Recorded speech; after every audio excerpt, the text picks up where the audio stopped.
Hello, welcome to Prisoners of Truth podcast. Today we've got a guest, Fincastle Underground. We are going to be interviewing him. We're going to talk about nationalism or patriotism. We're going to ask Fincastle why he joined MAGA, and we're going to talk a bit about Qanon, and we're going to ask him a bit about the significance of Qanon. Are you sure live? Yeah, we're live. Really? Yeah. Because... Hey there. How's it going, everybody? So I'm fine. Yeah. I don't see that we're actually live on my monitors, but it could take a moment. Oh, no. There's people saying hello in the chat right now. Okay, cool.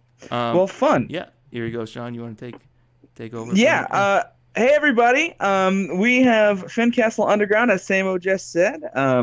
Happy for any newcomers here who are just seeing us for the first time because of our Bud Will here. For reference real quick, I'll just go ahead and introduce everybody and we'll get started. It's kind of just a long form discussion with some loose directives there. So first of all, Samo, you just heard, he is the creator of Prisoners of Truth. He has scraped us all together into this little conglomeration that we enjoy every week. We also have Tommy, who hails from Germany, which will become apparent when you hear his voice. My name is Sean, or Boone Doggle on YouTube, and of course we have Will, or Fincastle Underground, here with us. Absolutely. Hello, everyone. So we did our last podcast on kind of our own vision between patriotism and nationalism, and the line that kind of divides being pro your country and then being sort of chauvinistic about your country. Do you have any kind of thoughts on that? I mean, it is a fine line and everything. I've thought about this in great depth, actually, just through my own personal journey. As some of you guys may know, your audience won't know, I am an Air Force veteran, so I do have that unique perspective. It seems that the liberal side, the leftists, however you want to term it, because there's a point where these definitions and labels fail us. There's been this push for like a one new world order or one world government or anything like that, where we would all be absorbed into some vast collective run either by the United Nations or Brussels or something like that. And that doesn't sound very appealing to me. Ironically, what I think is going to happen with this new wave of nationalism that we're seeing, not only here with the Donald Trump MAGA movement and the yellow vests in France and these, was it Bolsonaro down in Brazil? I think what we're seeing here, that we are going to have a more unified world, a one world order in a sense, but it's not going to be what the sort of dystopian leftists want to do. The only way that we can really have a strong one world existence is for each nation to have total sovereignty. America is going to be America. We're going to have very definite borders. Germany's going to be Germany and have very definite borders. And it's only by having our own unique strengths as a nation that we can then work together with one another. In sociology, I'm a sociologist, by the way. That's what all my formal training is in after the military. Okay. There's macro sociology, which looks at like large systems, like worldwide systems, national systems. And then there's micro sociology, what looks like the sociology of families and communities and neighborhoods. And so it's easy for me to make the analogy that like in my neighborhood, people, they have their own houses, they lock their doors, they might have gates and everything, but they work together as a community. You know, I don't want all of my neighbors like living on my couch with me because they're too deadbeat to have their own couch. And in the fact that we're able to have our own existence, that we're able to have our own homes and maintain our own unique sovereignty within our homes, it's only at that point that we can come together as an effective community and really help each other out. Liberals, and I was a liberal for a while too. I campaigned for John Kerry back in 2004, truth be told, and I voted for Al Gore in 2000. But anything was better than Bush at the time. It was perilous times. Where was I going? Oh, yes.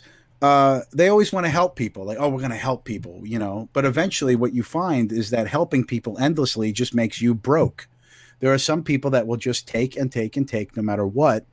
And I learned over the years the hard way that the only way I can really help people is if I'm doing well myself. If my cup runneth over, to use a biblical term, although I'm not Christian, if my cup runneth over, that's the only way I can really effectively help other people. I'm doing no good to anyone else if I'm poverty stricken and sucking gas out of people's lawnmowers just so I can get to work. It's only when I am that I've got steady income, that I have an abundance, that I can help other people, and the same is true for nations. We're living in America. We're living off of the excesses of our forefathers. We were only able to help the world at the time because we were doing so well. Well, now we've given away so much we can't even help ourselves. Yeah. Yeah, no, and I appreciate that take on nationalism, because I think it actually really resonates with the whole MAGA movement, because from my perspective at least, the sort of centrist, center-right populism that Donald Trump is bringing to the table is a very constructive, normal form of nationalism, whereas it's construed and lied about as some sort of zealous, racist, like crazy nationalism that it's one, it's not, and two, we haven't really seen in America in a long time, at least in my lifetime.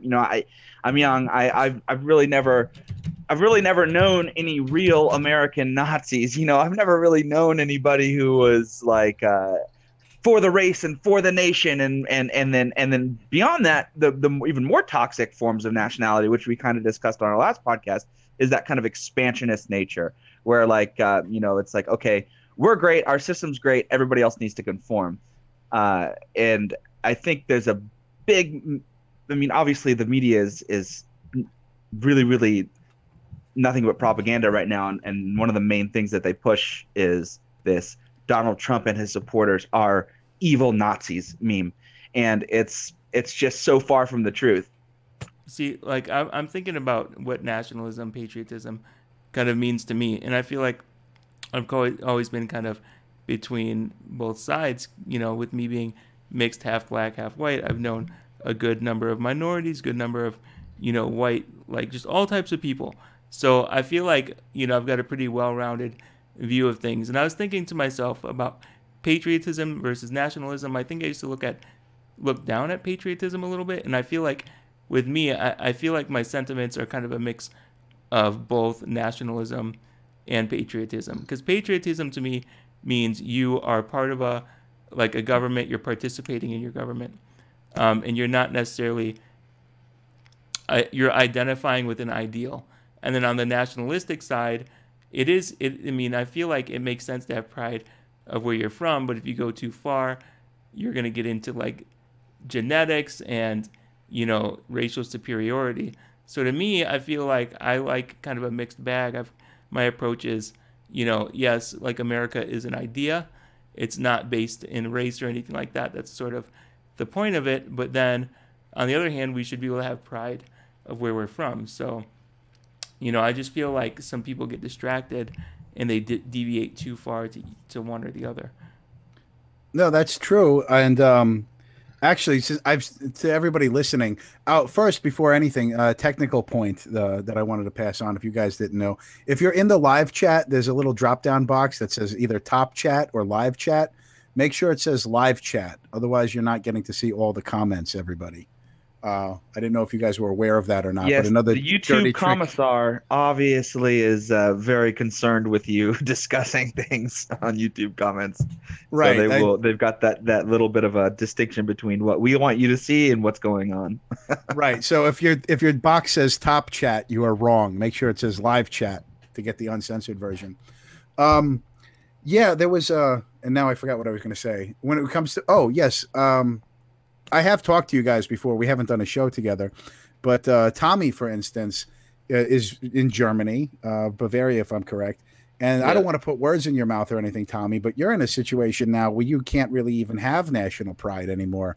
They're really trying to degrade your sovereignty over there, more so than even here in the States. Yeah, well, that's Germany. That's been a thing for. It sort of came back a little with the Football World Championship in 2006, I think, which was in Germany, and which, yeah, every 4 years you're allowed to put German flags on your car for That's the it? duration of the football championship. And even then, like, parties like the left party or the Green Party get like pissed about it. Now, just to clarify, you mean like it's socially acceptable once every 4 years, or legal? Like you will be It's socially acceptable. Okay, okay.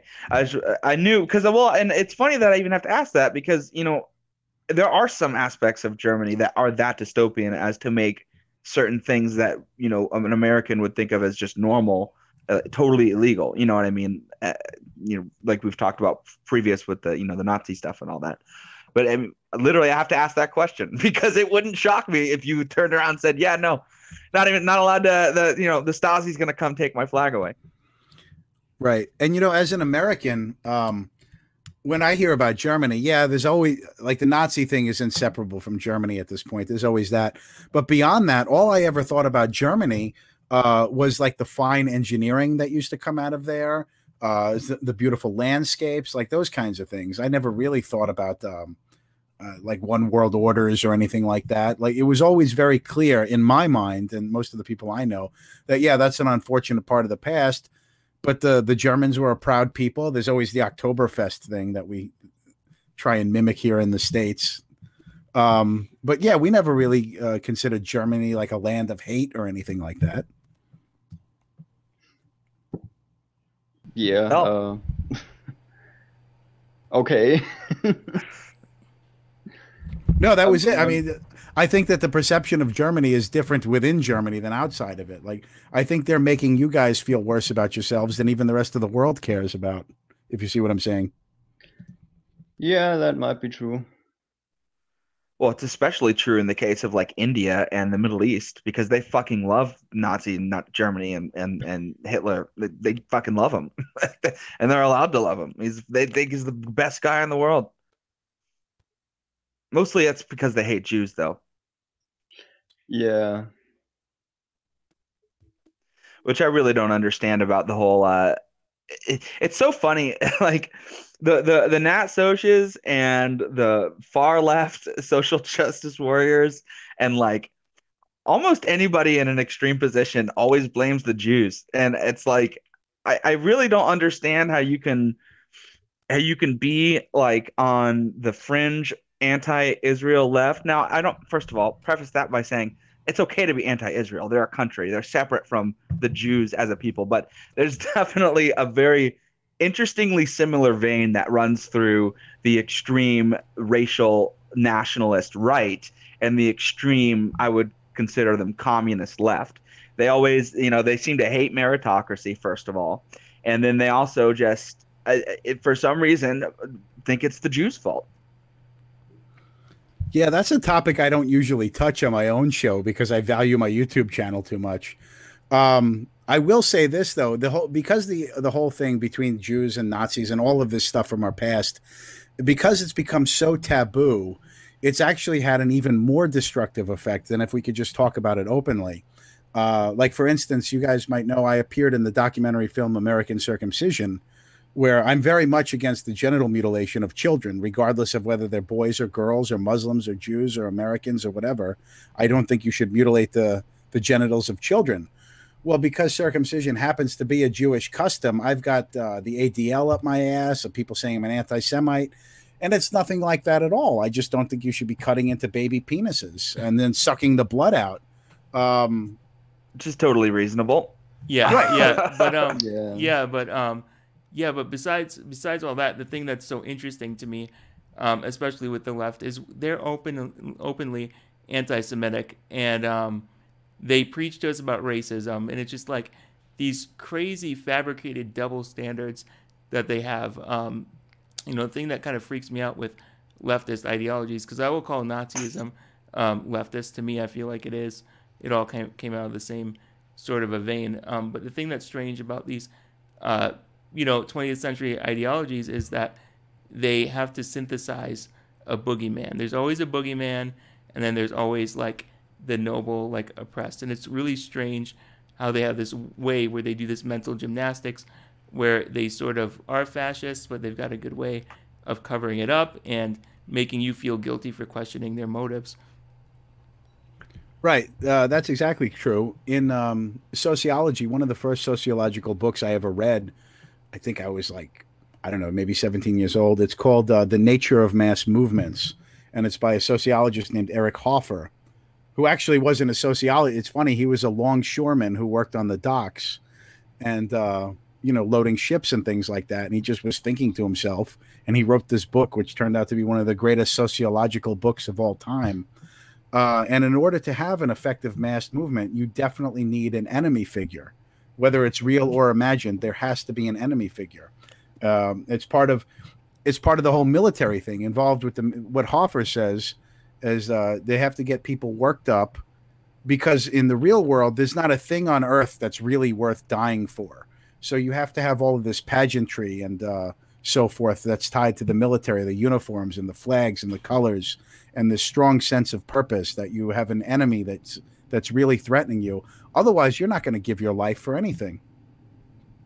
Yeah, in most circumstances, for sure. I mean, especially in the context of like what a lot of these wars that I've seen in my life and that have happened in the last century are prefaced on dying for something that is completely outside of what they've told you, in the way of America's foreign policy for a long time, as Smedley Butler pushed out, basically being, front men and strong men for business interests. I mean, to the point where a lot of people who have died in service of American military, if you really get deep to it, well, they may have died for their country and they may have been a patriotic person, but if you look at the real world actions of what's happening with the military and why they were there, maybe they died for a business venture. Maybe they died for profits in somebody's bank account.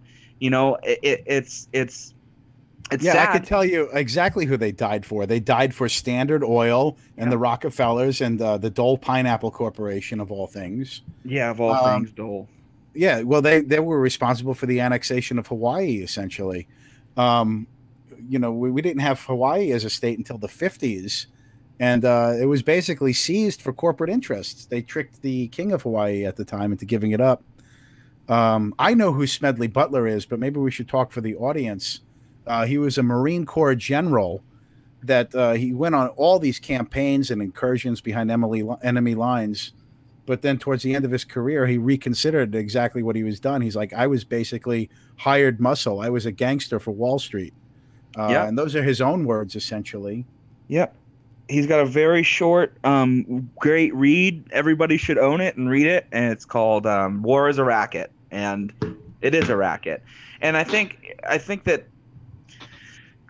like you mentioned, a big part of needing an enemy is because exactly that. You need to be able to put somebody in a state of mind in order to manipulate them enough to go along with this, where they truly believe that there is something that needs to be defeated. There's something that bad that they collectively with their country need to go after. It's really simple, basic psychology, but it's been used to some devastating means.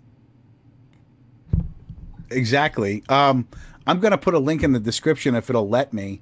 I found out about a lot of this stuff from a book called Addicted to War, Why the U.S. Can't Kick Militarism by Joel Andreas. And I have the PDF here from WordPress. As long as YouTube will allow me, since I'm not the one who's running this chat, if I can get it in the chat, I would like to recommend it to all of our viewers. Yeah, if you want to send that to me on Twitter in a DM. All right. I'll do. I think it showed up in the chat, but I'll send it to you as well. Let's see. I read this years ago when I was in the service, actually, and it's written as a comic book. It's illustrated just like a comic book, but it's sourced like an academic book. All of the footnotes are there and so forth. But I would recommend reading it. It's only 68 pages, written comic book style. So I know that the literacy of the average American isn't up there anymore, but basically anyone can get through it. It's a very easy read. Very nice. For sure. Thank you. It talks about things such as Manifest Destiny, the Cold War, the New World Order, the war on terrorism, how much militarism costs, how the media works with the military, and how to resist, like actually resist, not the hashtag resist guys, that like actual resistance. Right. And I was gonna say real quick is because that's kind of interesting. Like I might be wrong here, but I remember reading about World War II, and what I had learned is there's a theory that it was fueled by power blocks, which was like basically the way I see it is when you look at corporatism, capitalism, a lot of the monarchs of old, just became these corporate types that were kind of doing things in the shadows. But I heard, there's all kinds of strange stories out there about, what is it, like the Bush's involvement and all that. But it kind of blew my mind when I started looking into this stuff, digging deeper, delving into like everything that's going on. Oh yeah, there's you mentioned World War II at the beginning of what you were talking about. That was the World War I and World War II were really is where the stage was set for so many problems that we have now, tied to like the Treaty of Versailles, when I think it was Woodrow Wilson tried to get the League of Nations formed, and that ended up flopping. But that's when the problems in the Middle East really began. Then, if you look at the borders during the Ottoman Empire and everything, when the Ottoman Empire existed, obviously the borders were very different than what they have now. If you look at like modern day Kuwait and Saudi Arabia, Iraq and Iran, the borders are not natural borders like you would normally find among mountain ranges and rivers and things like that. They're very much man-made borders. And they were done, like if you look at Kuwait, it's so tiny and cut off. If anybody's listening can pull up a map of Kuwait, it was done deliberately to control the port. So like a lot of the problems that we have now are self-created. And that's the thing. You talk about patriotism and nationalism. I went through this struggle for years myself. I flat out hated America for years. And I grew up, I loved it so much. My grandfather on my mother's side is an Italian immigrant. He came here, they came basically fresh off the boat, if you're allowed to say that anymore. Or I don't know if that's racist or not, but he came right off the boat. And, he said, this is the greatest country in the world. You could do anything you want. And that's what I grew up believing, especially in New York. There's all these immigrant communities. And it was the same thing. Growing up in New York in the 80s, it was very clear that you were a New Yorker. I mean, that you were an American and a New Yorker. Even though there were all these little, like Little Italy and Chinatown, and the Irish hang out here and the Puerto Ricans are there. There was a very strong sense of being an American. I did not experience what would be called racism, even though I was the only white kid in my neighborhood. I never felt like that, and then I joined the military. I started to get older. I started to get red-pilled about 9/11. And this is why I became a Democrat and a liberal. I hated America for a period of time because I knew how many problems that we had caused in the world. Well, I don't mean to cut you off there, but you make a good point. Because when I'm thinking about, 15, 20 years ago, if you were a liberal, it basically meant that you were anti-war. The left used to sort of have it. They sort of understood in a sense of, war being business and all that. And it's just really sad to see that they've been transformed into being pro-war. Sorry to cut you off, but I just want to know. No, that's fine. That's a good point. Because being a liberal then is not what it was now. That all sort of changed. But the thing I tell people is if you're going to fly the American flag, you have to realize everything that flag has ever stood for. And it's not always heartfelt, warm sentiments to the rest of the world. No. We've created most of our enemies. If you go look at Nicaragua, what the hell's the other? Even the modern things, what we did in Libya. But we created Saddam Hussein when I was at Lackland Air Force Base in San Antonio. They would always point out every time we walked past it, that was Saddam Hussein's barracks over there when he came to officer school here for the U.S. Air Force. And we trained Saddam Hussein. And then we set him up, actually. He came and he asked permission to invade Kuwait. And we told him that he could. Actually, I believe that's in the book I just recommended to you. They told him, the exact quote was, Mr. Hussein, we have no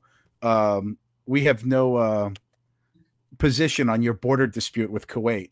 So we gave Saddam Hussein the green light to invade Kuwait. Then he did. Oh, before you know it, we're sending Tomahawk missiles up his ass. So we sold him out. We created Bin Laden. We're the ones that armed him. We create all these problems. And so that's what I was at the time, where I'm like, America's pure shit. And I had that mentality for maybe 5-6 years.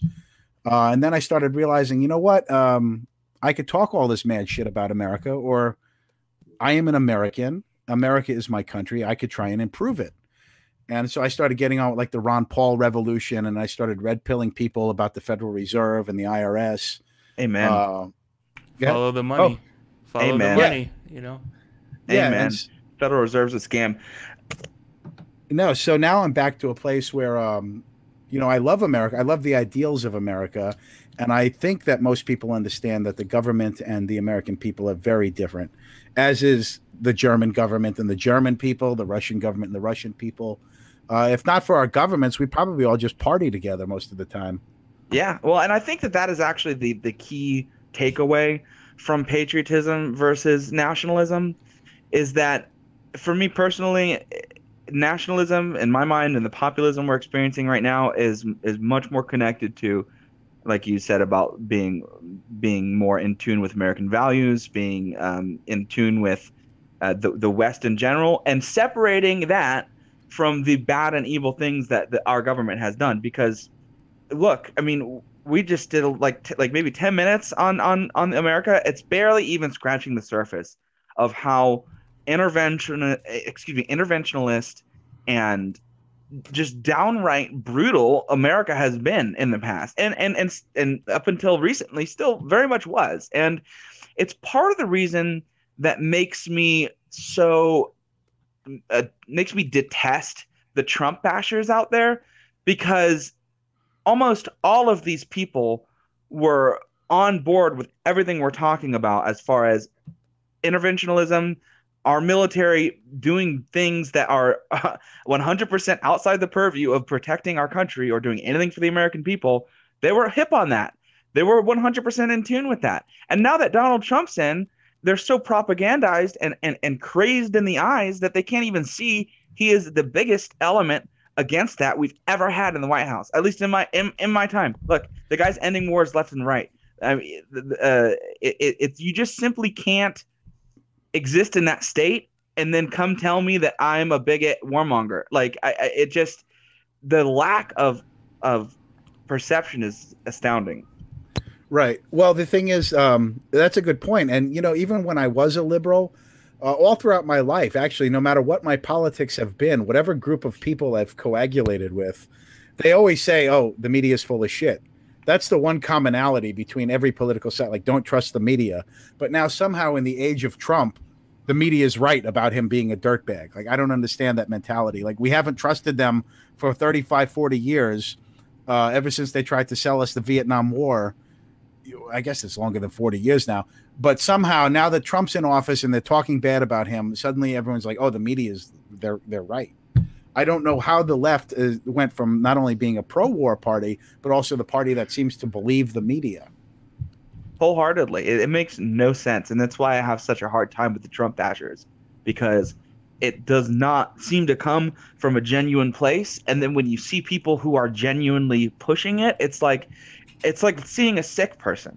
You know what I mean? It's like seeing somebody who has literally had their mind tinkered with in a nefarious way, to where they are separated from reality on a very, very real level. It's scary. Yeah, well, I had no love for Barack Obama. I had no love for George Bush after the whole 9/11 thing happened. And I started, you know, but even then I basically kept my mouth shut. I'd say, yeah, he's kind of a dirtbag, but this is who's in office. Because there was it could be my generation thing. You support your president, and which is good to an extent. You don't want to ever blindly follow anyone. But now that seems to be totally out the window. There were some things Obama did that I got behind. I can't name any off the top of my head, but I remember a few times being like, okay, yeah, this is. But like when he got elected, I'm like, this is what happened. This is how our system works, and I accepted it. I drank a lot more, but I accepted it. Yeah, I don't know. I was like, what was that? I was probably like 18, 19 when Obama came into office, and I was kind of like indifferent to politics, and I was just like, all right, well, you know, at least we'll give him a shot. Like if he does something good, it's kind of cool seeing a black guy in office. I hope he does something. But we end up seeing more drone strikes, more corporatism, more topplings of banana republics, if you will, or whatever you want to call them. I mean, you look at Libya. After Obama's in office, Libya is the largest slave market in the world.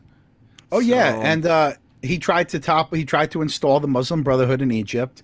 Ever since they toppled Gaddafi, that area has been a shit show. This goes back to us creating more problems than we solve. Absolutely.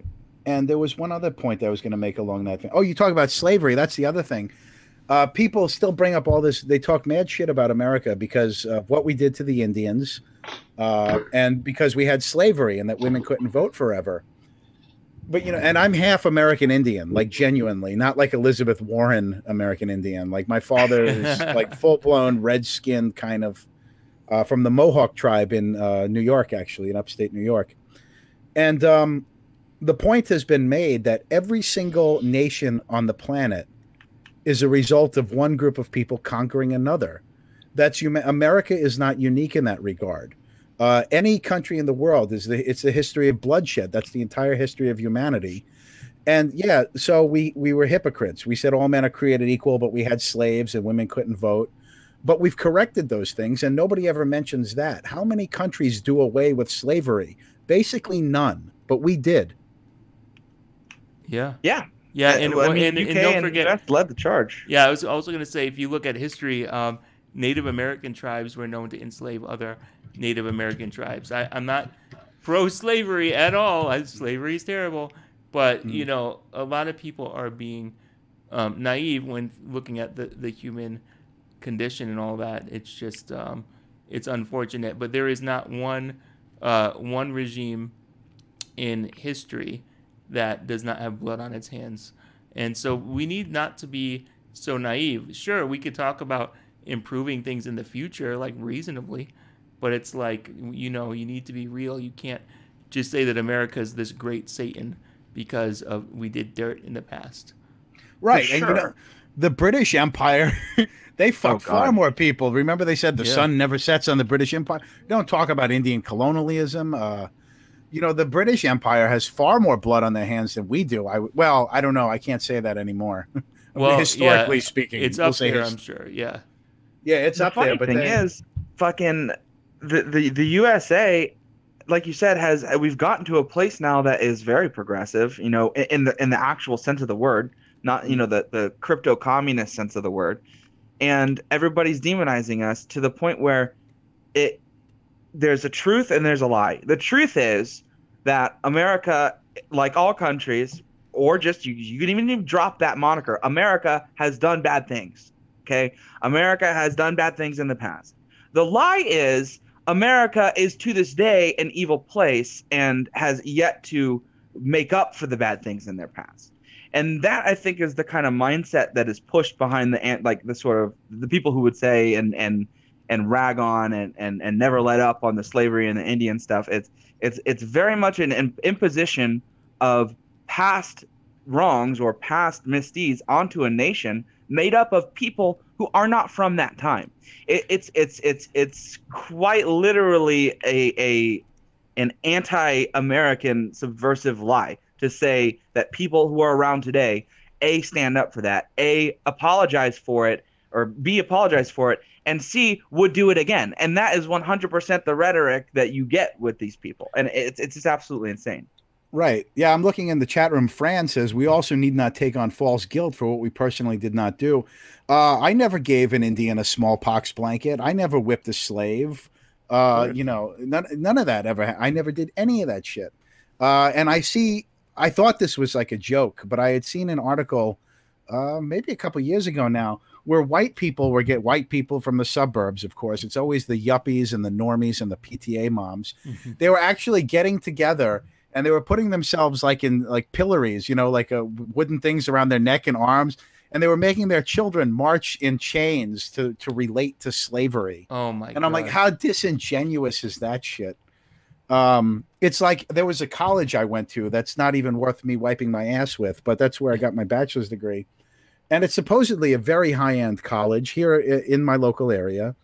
And every year they were doing this thing called Shack Attack, where they would have contractors come out and they would build really nice plywood shacks all on the quad there in the campus.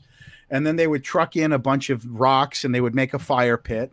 And the kids at the college would sleep in these little plywood shacks that were built for them with sleeping bags and blankets. And they would have a weenie roast and marshmallows. And the purpose was so that you can understand what it's like to be homeless. And being from New York, I'm like, you guys don't even know. If you're homeless, like really homeless, especially in a big city, you're going to get raped. In New York, there's people that'll kill you and take your fucking organs. There's going to be crack fiends that you're looking out for. You're burning garbage to stay warm. Just the constant threat of rape and murder and dismemberment. Other crazy mentally ill people running around attacking you. But because these yuppie ass assholes with salmon colored pants and bow ties were camping out at the college, now they know what it's like to be homeless. It's ridiculous. I don't understand what's going on, because when you look at it, it's like almost like you could like pathologize it. It's just the cognitive dissonance is ridiculous, where these people are, I think they're like doing making these low effort attempts to make themselves look pious and good and great, but they definitely are elitists. It's very what do I say? I don't know. It just, these people, they cry for those who are in need, but you can tell they don't really give a shit about them. Oh, no, virtue signalers. Yeah, of course. It's crazy, and it's just like I cannot stand those upper middle class academics with their vocal fry and their preaching to everybody and trying to reform everyone's thinking. It's just ridiculous. I mean, at this point, they might as well wear powdered wigs and walk around like, these elitists that, lounge around in salons in the 14, 15, 1600s, whenever. But, yeah, sorry, I'm kind of rambling there. But I mean, that's true and hilarious. But nothing bothers me more than that. And, for instance, like I've had to face some of these far leftists who they're just baffled that I don't get on board with their views. I feel like I'm sort of an intersectional unicorn, and I kind of like to use that to troll people for sure. Yeah, I absolutely would. Yeah. I mean, I got into a conversation. This is a little off subject. I got in a conversation with somebody criticizing Kanye West when he came out, saying, "Oh, he's mentally ill. He should get help before he speaks." And I was like, "Well, you know what? I don't think you as a white woman should be making ableist comments about a person of color like that." And it just shut the conversation down. Boom, like right then, right there. Oh yeah, I've got two stories to tell you in that regard. One, back to my college days, the same college, they had one of the favorite things that they do, which I hate this term, is like, we're trying to raise awareness. How often do you hear that term? This is tied into those shitty colored ribbon magnets that everybody has on their car. If anybody out there has a ribbon magnet on the back of your car, get rid of that shit. Chances are it's a scam, and whoever you bought it from isn't passing the money along to the cause that you think it's going to. Americans love their meaningless symbols, but they wanted to raise awareness at this college for hungry people. So what did they do? They had an eating contest. Oh my God. They got all the local, the restaurants in the local area to donate food. And then the different fraternities and sororities came there. Whoever brought the most people got like a 10-second head start. And you would gorge on this food. And then whatever team won got $600 to throw a party. Where in that is helping hungry people? Oh my God. And I still have pictures of it somewhere. Let's make games out of people's turmoil. It'll be a party. See, but they genuinely thought that this matters. Right, yeah.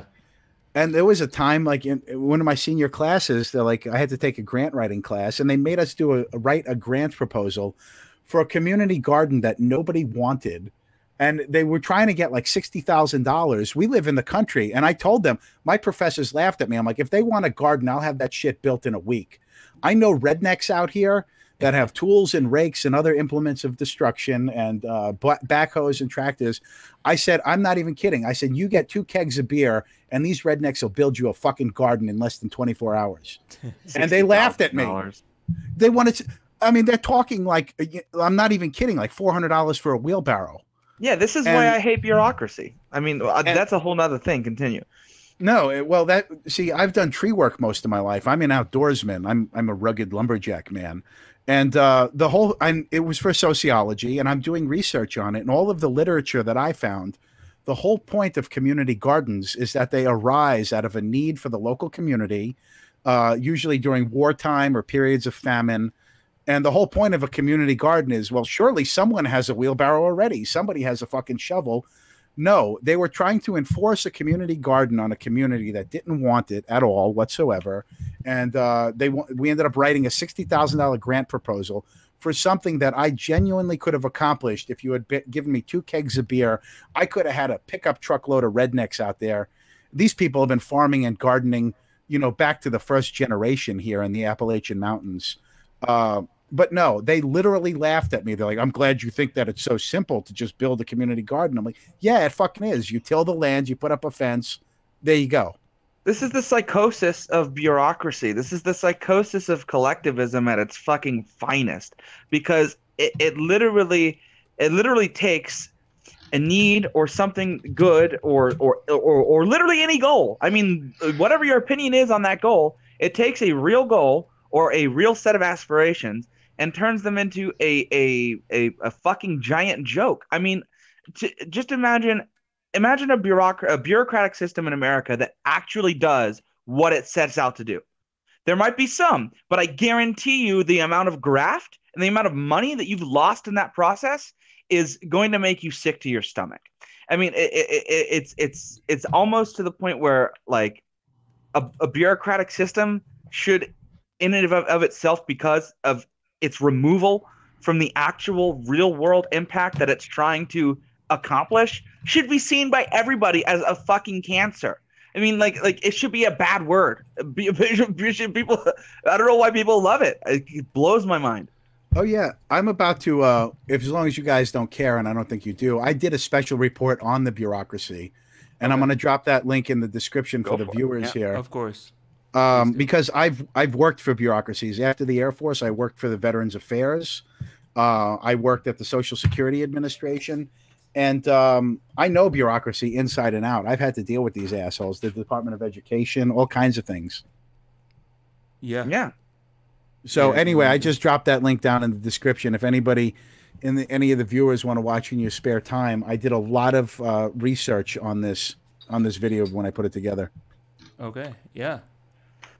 Great. Go ahead. Go ahead. No, I was just gonna ask Will how he felt about the Q movement. What he thought, if he thought that it was, if you think it's real. If so, do you think that? Who do you think it is?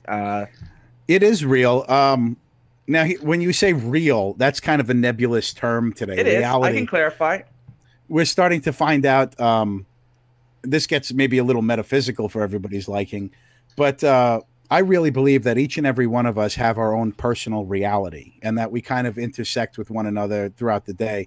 But literally, your beliefs and expectations about reality form your reality. Like we talk about these liberals, and they believe that Alexandria Ocasio-Cortez, they believe that this is the right thing to do. And like that's their reality.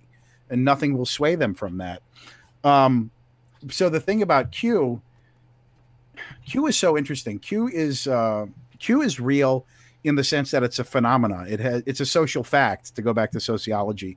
In sociology, a social fact is anything that exists outside of the individual that has a constraining or some kind of effect on the individual.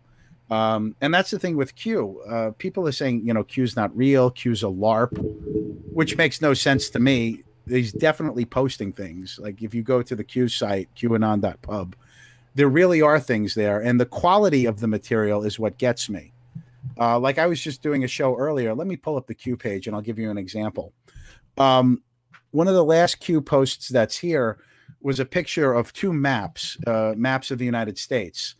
And one of the maps shows the statistical demographics of where the highest concentrations of illegal immigrants are. one of the maps shows a statistical demographics of where the Democratic voters are concentrated, and they overlap almost perfectly. That can be checked out. That's factual. Those numbers exist. Anybody that looks at those numbers are going to find the same maps. So it's not like Q's putting out misinformation. The things that Q are putting out, it's common knowledge.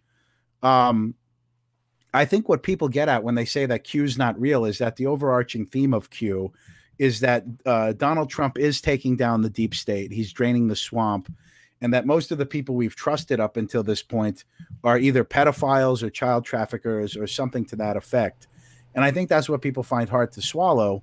So they discount everything that Q says. Well, all that Q is really doing is aggregating information that's already out there. He's not making this up whole cloth. It's not bullshit. And anybody that's following Q knows that there's lots of things that have been shown to be true in advance.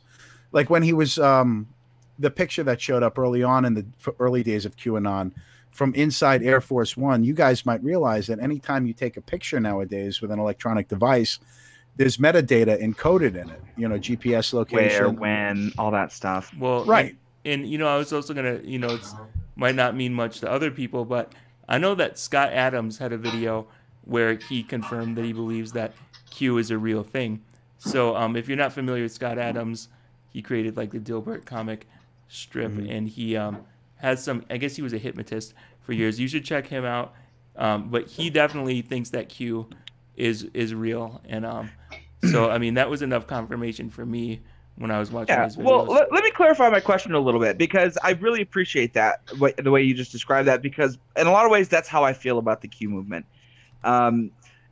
Whether or not it's coming from whatever, the things that are being put out, it's not whole, like you said, it's not whole cloth lies. It's not missed. It's just information that is telling. In some cases, it points your eye to somewhere. In some cases, he's speculating.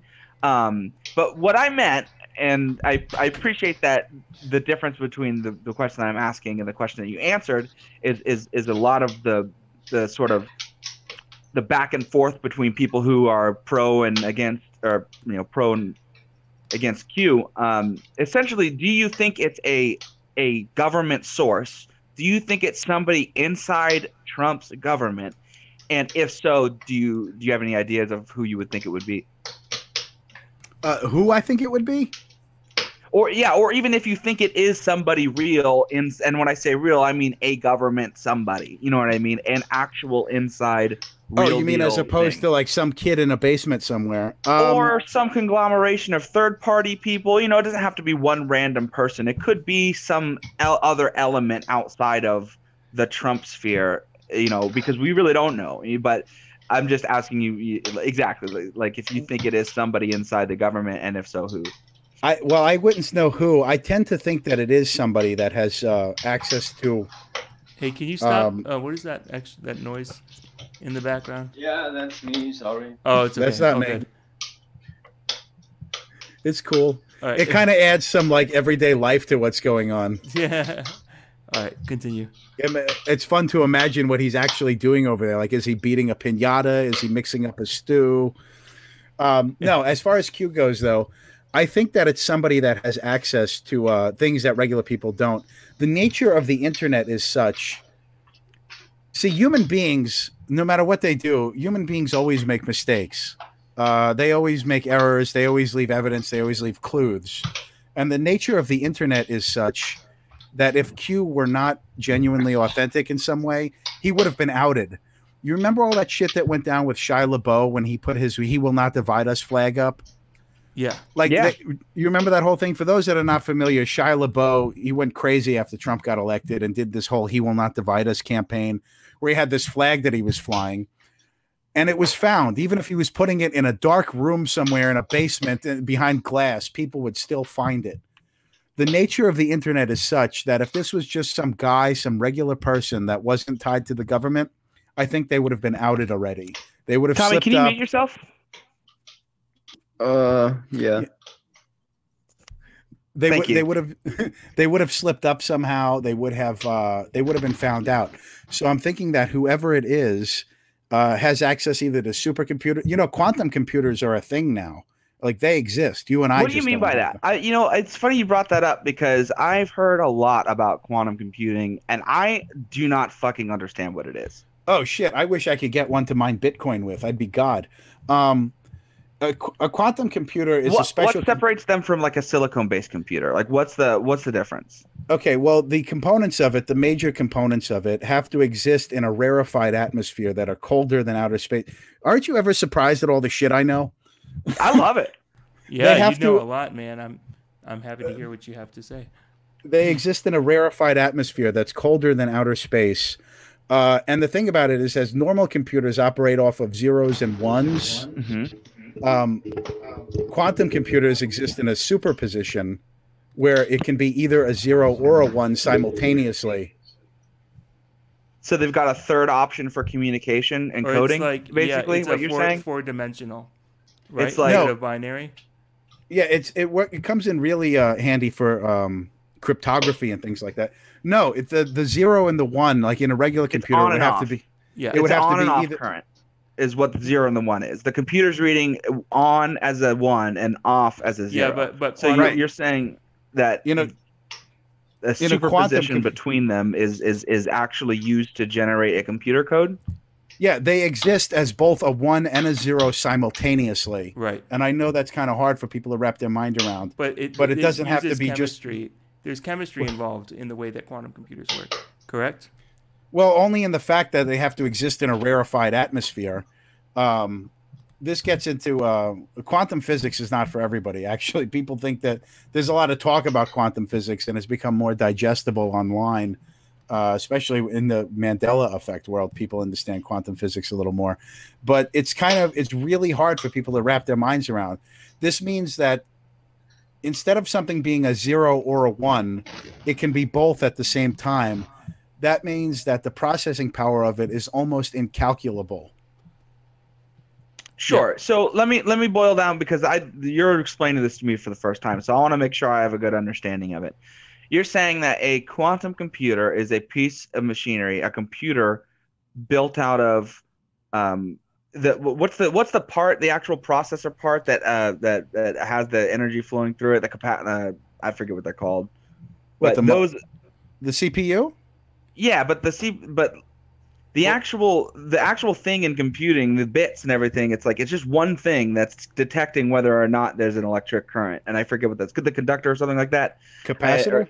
It's whatever the silicone's made out of. I know. I'm pretty much an amateur, but you're saying that there's 3 options, and that they can build software based off that, which is much more powerful than a computer, which only has 2 options in those spaces. Right. It would be exponentially more powerful, and the other aspect is, with the way that current computing works, the more powerful we make them, the hotter machines are going to get. And a lot of the chips that we use now, they're not going to be able to sustain and hold up with all the power that's going to be generated. So they've kind of reconstructed. It's like the next step in computing that basically, helps. It increases the capacity of like what it can handle. That's what I was thinking. Yeah, but anyway, I want to let you talk. Yeah, no, so you're saying that you believe that Q could be somebody who just has access to this technology and it could be leakers is putting out NSA. Information? Well, some people think that certain members in the NSA who were alarmed of the surveillance state might even be involved. So it could be a top-down thing where people that I would say are patriots of the country are willing to leak this through Q, and they're doing it in this very compartmentalized way that makes it very difficult to trace back. It's very immersed in cryptography. So I would love for everything we just said to be true, and part of me does think that Q, well, first of all, like you just described, it really doesn't matter what you think Q is or who it comes from or whatever. Like you said, it's a social fact, what's happening with the Q movement. It's separated from where it progenerates from. It is having some sort of effect on our discourse. I, for one, hope it's all true. I would love to see these high-level criminals actually held accountable for their crimes. How do you reconcile that with the fact that the platform chosen by Q, exclusively by Q, to post is 8chan, a site that also hosts cartoon child pornography. Right. No, I get all of that. And I'm glad you brought it back to Q, because we could have gotten off talking about quantum computers forever. Yeah. I wanted you to explain that because I just don't understand. I want to make sure I don't think I've explained it very well at all, actually. And I don't want to, this isn't meant as a smear at any of you guys, but what quantum computers do is so far outside of the norm that I don't think you can really comprehend it unless you study it like in depth, like watch a bunch of videos and rabbit hole about it. I would encourage everybody to do that. My point for bringing that up was that if this was just some regular guy that didn't have government backing, I think they would have been found out. Like I was saying with the Shia LaBeouf thing, they were able to find that flag no matter where it was hidden, how well it was hidden and protected. Like they were looking at plane patterns and everything. And so if Q was just a regular guy, I think he would have been hunted down, or a group of regular people. He would have made some mistake. And that's why I believe whoever it is backed by the government and has access to powerful technology that would keep his anonymity. As far as it being on 8chan, that's really more of a strategic move. The stakes are so high in all of this. If all of this is authentic and we really are in the fight for survival of humanity, which I believe based on some of the things I've seen, you're going to want to find the most competent people you can, and the most competent people might not necessarily be the most respectable or the most well-polished people, as we see with our own president. He's clearly flawed. I love the man, but he's clearly flawed, but he's the guy to get the job done. So when it comes to 8chan, these are people that have real skills, like actual skill. That's probably the biggest aggregate of people and they're willing to work for free. That's the other thing.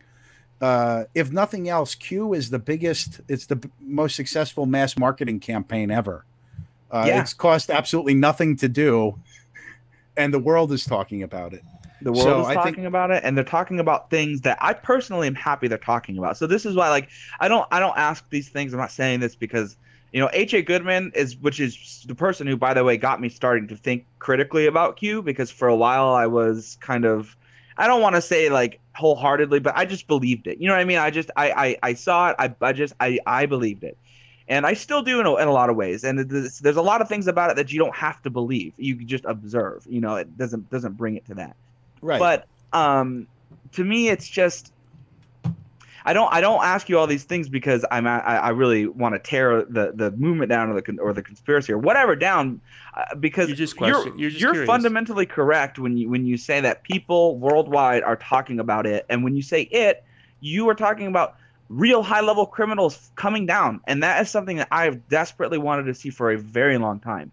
So I just I like the 8chan thing bothers me, but I can also maybe think there are some technological reasons why it needs to be somewhere like that, somewhere that's a little bit less centralized. That I'm not a very good with computers or software. I'm a millennial living in the current year, so I can operate these things very well, but I don't have very in-depth knowledge on software, on coding, on computing. So it could be very much so that there is some reason. What was that? Learn to code. Learn to code. Yeah, that's right. Don't say it on Twitter, though. No. So I can see that there's some reason for Q to be on 8chan, but I don't know. Sorry, you just proved your own point. You can't say learn to code on Twitter. If Q had come out on Twitter or Facebook, like, they would have put the kibosh on him right away. Even if he had his own website, it could have been deplatformed. 8chan is so decentralized that and they've been attacked since this Q thing happens. Yeah. But there's so much redundancy built into their networks that it can't possibly be silenced. It's brilliant strategically. It doesn't. I have a military background, as I told you. I was a security forces member in the Air Force, so I went to ground combat training, all kinds of crazy shit. And if you're fighting a war, you can't play by these silly rules like, 8chan is disreputable, so we can't use them. No, it makes the most sense strategically to do it. There's so much redundancy built into it. So many professionals, highly trained professionals that are going to work for free. You couldn't ask for a better site than that. Yeah, strategically. I appreciate that answer, and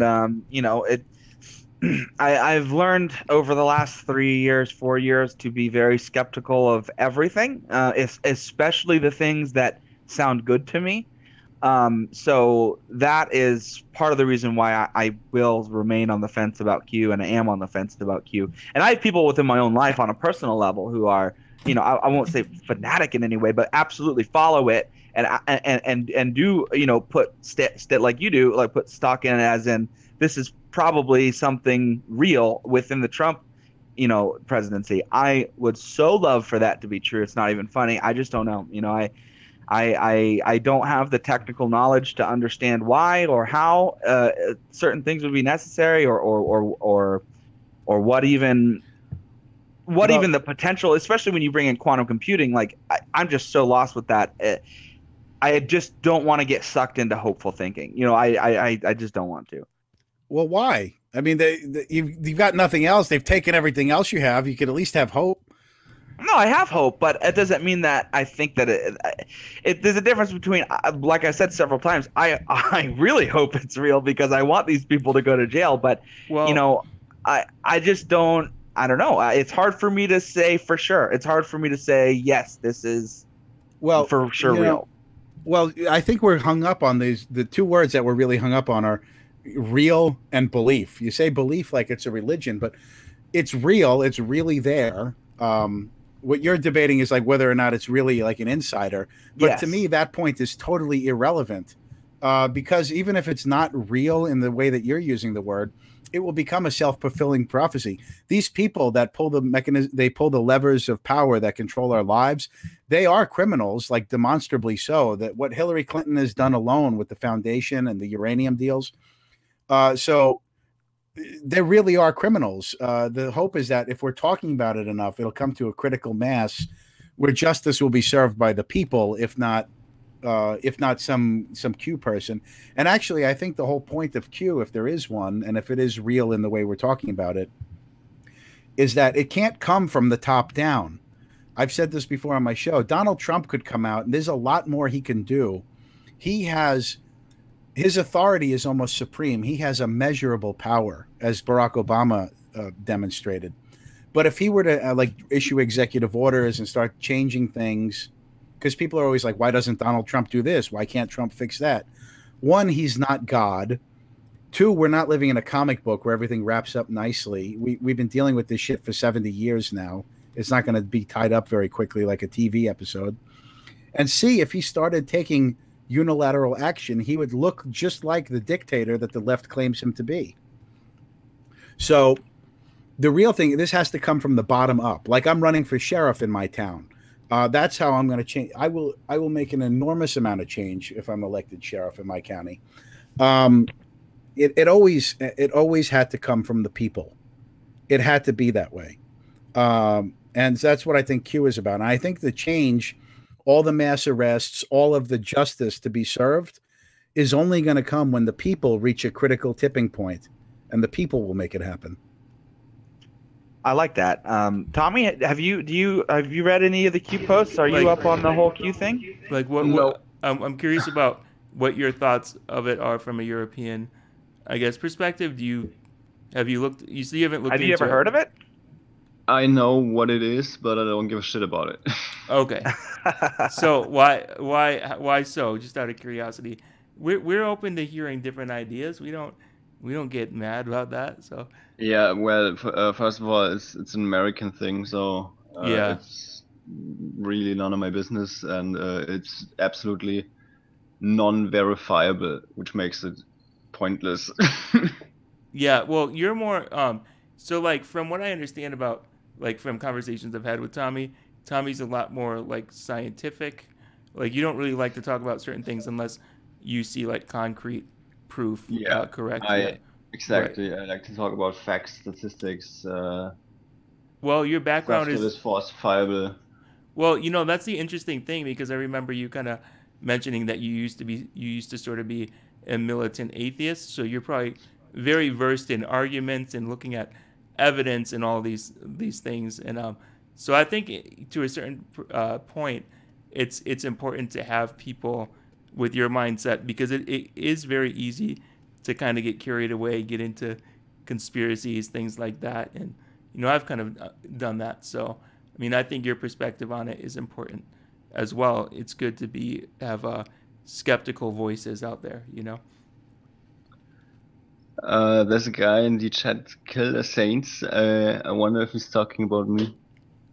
He's saying, so you think Merkel is good for Europe, huh? This guy is stupid. Yeah, you're a big Merkel fan, aren't you?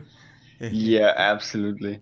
Yeah, I think maybe what he means, obviously, I don't know, No, I was just kidding. he called you stupid, but I think maybe what he means is like Q is not necessarily just an American thing. I mean, it's about specific American maybe crimes, but it is 100% connected into like the sort of global banking criminal style cartel that's going on. And I think I don't know, maybe it's just because I'm American, but like, and maybe this is like a specifically an American way to think about things, but like I think of things that happen elsewhere in the world, especially if they're big and impactful, as my business. I think of big societal changes, and not that Q is that, but I just think that like maybe that's just because I'm American and I think of the world as America, but I don't know. To me, it seems like, I don't know, it's not German, so it's not my business. Of course, you're a thinking human being. Anything you want can be your business. You know what I mean? Like, it doesn't have to be because it's from a certain country. Yeah, I don't disagree with that. I just this QAnon stuff is not for me. Yeah, and that's perfectly fine. And but yeah, go ahead. Were you saying something? No, Will? I was done. Oh, I thought Will was about to say something. Oh, maybe. How did you know that? Is my video on? No, because on Hangouts, when somebody starts speaking, their icon pops up. Oh God, I was so glad that there's no video. I'm like, oh God, hopefully no, the video hasn't been on. I've seen some embarrassing stuff. No, but no, we just see your icon. Yeah, no, it's well then, Tommy. Let me ask you this. I'm not like a Q fanatic or anything like that. Apart from Q, are there any plans in Germany? Have you heard any discussion? Is anybody trying to take Germany back for the German people, or is that a foregone conclusion? Yeah, you have in Europe in general, but yeah, also in Germany you have the rising tide, I think you call it, of right-wing and nationalist populism, which in Germany is the AfD, which is in the last federal election in 2017, the AfD had Germany is not a two-party system, but it is effectively a two-party system. Every single chancellor we ever had was either either Social Democrat, which is the German version of the Democrats, or the Christian Union, which is the German version of the Republicans, and the AfD, which is a right-wing populist party, that is only not even 6 years old at this point, had 13%, which makes it the third biggest party and the biggest of the non-two-party state parties, which I think is a higher percentage than any other third party ever had. So this is happening.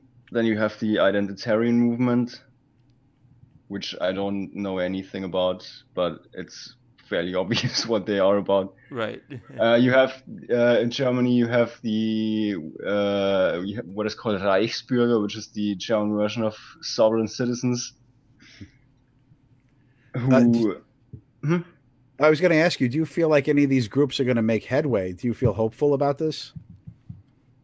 Yeah, the AfD is probably gonna, if it continues the way it does, the AfD will very likely have a simple majority in 8 years or so. Mm-hmm. But I think a common string throughout these people is anti-Merkel, right? I mean, they're just kind of, are they bound together by anything besides being against the current government? Anti-globalism, anti-Euroscepticism, anti-Euro, the currency Euro, not the... Yes, Euro. yeah. Right. The good stuff. Nationalism in the sense of the way I described it, the way I feel about it, namely as this is my home, it has borders, the end. Yeah. Well, that's good. The I mean, usual suspects. Yeah, I mean, at least because you run the risk, as the left has done in this country, of if you only ever harp against something bad and you don't also provide something that you think is good, you end up becoming a mirror image of whatever you think is bad, which actually gives that power to that person or group of people to now absolutely control your platform. It's what we've seen with the Democrats here in America. I mean, literally to the point where the only platform being provided is something that maybe 30% of their side of the aisle actually even wants. The other 70% of the people don't even care for the progressive platform, and all of them are bound together by a visceral hatred of Trump as a person, and are creating themselves as an afterimage, a negative image of Trump. Anything Trump's for, they're against.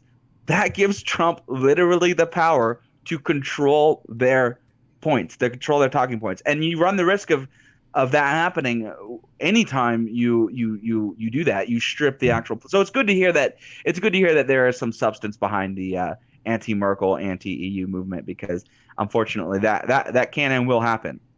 Right. I will make a prediction. Go ahead, Tommy. Didi in the chat asked if I support Angela Merkel. No, I don't support Angela Merkel. I voted for the AfD in the national federal election in 2017, and I voted 3 out of 4 votes AfD in the Bavarian state election last year, and this year I'm going to vote AfD in the European Parliament election. Mm-hmm. Well, not necessarily because I agree with the AfD, because the AfD is a authoritarian party, socially authoritarian, which I don't like at all, but the AfD is a necessary evil right now. Right. Well, I feel I think things are a lot more at a boiling point than we would ever realize, especially when we see what's going on in France. For instance, if Marine Le Pen runs again, she'll get it next time. I honestly believe that. I was following her for a while. I wanted to see Marine Le Pen win France. Obviously, that didn't happen. Macron got in there. But what was interesting to me is that after she ran the election, they referred her for a mental health evaluation because she said something politically incorrect. Oh gosh. Yeah. But I think you're upset. And right. look at Macron. Like, that dude's definitely not a stable genius. Yeah. I mean, yeah. No, and no, he's a Trudeau banker. Yeah. Trudeau in Canada Canada's falling apart. When I have my Canadian viewers listening to me, they talk about what a cuck Trudeau is. Like, he's basically meaningless and worthless up there now. Well, he got elected on the last name. I mean, I don't know what else you expect. Mm-hmm. Yeah, he's an odd one. I mean, it's interesting because, like, whenever I've heard him speak, he stands for nothing but intersectional doctrine. He offers nothing, like, other than diversity. Right, platitudes. They love platitudes, and that's what's not working anymore. Yeah, and it's not even real diversity they're advocating for. It's like it's diversity of skin color. It's like all these leftists, they want to be like the next Obama, and it's like, really? Why do you want to strive to be that? I mean, it's nothing. Like, I don't know. Sorry. No, it's cool. Politicians work out more sociology for you guys. They make things that are called it's an antithesis-free assertion. If you listen to politicians, they always say, well, I'm going to provide safety for our children. Everybody claps. Well, who's going to argue with that? Nobody's going to say, no, we don't want safety for our children. But what gets lost is that when they say I want safety for the children, it means, well, we're going to put a shitload of cameras up to watch people constantly and invade their privacy. But nobody ever mentions that. They just say, well, we want safe children. Of course we want safe children. Oh, authoritarians love dressing their authoritarian bullshit up. They love it. They love to drape it in platitudes and non words and descriptors that don't actually describe anything. Right, an antithesis-free assertion. You say things that no one can. There's no antithesis for it. Like, yeah, I want children to be safe. Okay, no, I want to end childhood hunger. Well, who's going to argue with that? But what you don't catch is that to end childhood hunger, we're going to spend $40 billion on some shell corporation that poses as a food bank, and then it goes on. In America here, we have the Ad Council, and I've done some videos on that. The Ad Council is so nefarious, and nobody's listening to me. Even in the Patriot movement, I've tried to red pill people, and I'm like, the Ad Council is the linchpin for all this shady shit going on, and they need to be taken out. Can you describe that a little bit more? If you listen to radio, like terrestrial broadcast radio, AM or FM, you'll hear sometimes on radio ads they'll do an ad preventing forest fires or why you should put a car seat in your car for your child, and then at the end you'll always hear this message brought to you by the Ad Council. So sure. Anybody that listens to radio hears the Ad Council thing every now and then. Well, if you actually look into the Ad Council, they're essentially a slush fund. And all of their videos are propaganda things like antithesis-free assertions. Like, okay, who wants forest fires? Nobody, unless you're like a pyromaniac. And there's lots of taxpayer money that goes into it. And I did a whole video on it over a year ago. But so many of the things that they're tied to have turned out to be shady in the end. And like you start looking for what they advertise for, and if you actually dig into it, there's pages that don't exist, pages that were clearly written by bots because the words make no sense, programs that don't exist anywhere else except in the advertising for them. So, and I've been trying to sound the alarm to whoever will listen, and basically no one has. So what's the animus behind that? I mean, basically, what's the animus behind putting out fake ads? I mean, it seems self-defeating. I mean, why would you advertise for something that's not real? There's a propaganda aspect to it, like trying to keep the population docile. And then it's a way of hiding money. Essentially, you can hide money. Like, oh, we're spending it on this. We had this big ad campaign. Like, okay, let me see. I got you. No, that makes sense. I mean, money laundering is a big business, and it's incredibly sophisticated in the technical era. It's not laundromats and I don't know, fucking blockbusters anymore. Yeah, I'm and actually, again, with you guys' permission, I'm going to drop this link in here. I'm not trying to be so self-promoting, but the quality... No, promote away, dude. Yeah, promote away. The quality of the information in this video is unbelievable. And you can see it's one of my earlier YouTube videos. I don't even have a microphone at the time. I've got... I published it September 2nd, 2017. It has 385 views. But inside of it, I always put because I'm a scholar, by training, I put all of my sources in there. Let me see. Oh, unfortunately, I archived it. This is one that the Ad Council, here's one. And this is interesting because it ties into the whole child trafficking aspect. The Ad Council was advertising for a Department of Justice page called Defending Childhood. And this was a big project put out by the Department of Justice. And it's supposed to stop child trafficking and things like that. So then, and the Ad Council spent a shitload of money. I've purchased radio ads before. They're not cheap, just to do a few of them locally. And these ads appear nationally and sometimes internationally. The amount of money going into it is unbelievable. And honestly, I think this is how, the Ad Council is how the establishment greases the media. By that's how they funnel the money to these media groups. It's like, we'll run Ad Council ads on your page, and they're getting paid for it. So I go to this website that's supposedly run by the Department of Justice, and this is what it says there. If needed, now this is supposed to be endorsed by the U.S. Department of Justice as advertised for by the Ad Council, paid for with tax dollars. This is their page. If need in research, document support arises. For your great most of men and women creating a study pieces of paper appear to be an too much problem, especially in the case of the initial acquaintance. By using these form of investigation, it really is crystal clear. You get what I'm saying? It makes no sense whatsoever. Yeah, that's nonsense. It's all nonsense. In addition to, there could be a requirement for assistance so that you can assistance with analysis papers if the time clock is ticking. Yeah, totally. That had to have been written by a bot. I mean, nobody would write that and publish it unless they were trying to look retarded. Right, and so that's and the ad and things that the ad council does are so much like that. And I found reviews of people who worked at the ad council and they're like, this is toxic. I don't even know what they're doing there. Yeah. Well, that's very interesting. I've never heard of that before. Yeah. By the way, the link is not in the chats. Okay, let me. You want to send it Just to in me on case Twitter? you send the link. Yeah, let me redo this.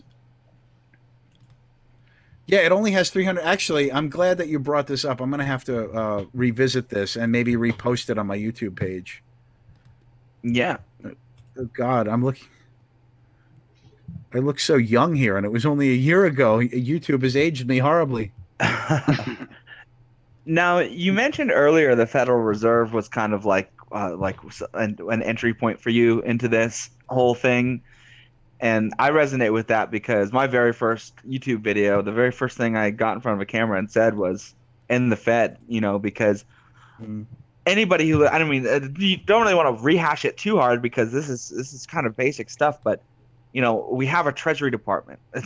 Federal Reserve is a third-party central bank printing our money and selling it to our Treasury Department for Treasury bonds. Like, there's really no reason for it outside of control of the money supply and control of the interest rates.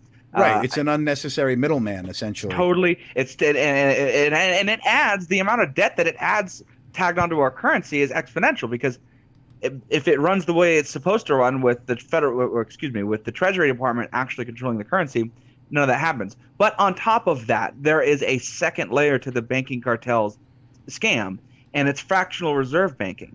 And so many people don't really understand how corrupt and how disgusting our banking system is, not just the Federal Reserve, but the fact that if you tell somebody like, oh yeah, the bank can take your money and loan it out, they can loan 10 out times over. Yeah, exponential amounts of what you have. Like, I mean, yeah, and you start to think, well, why can they do that?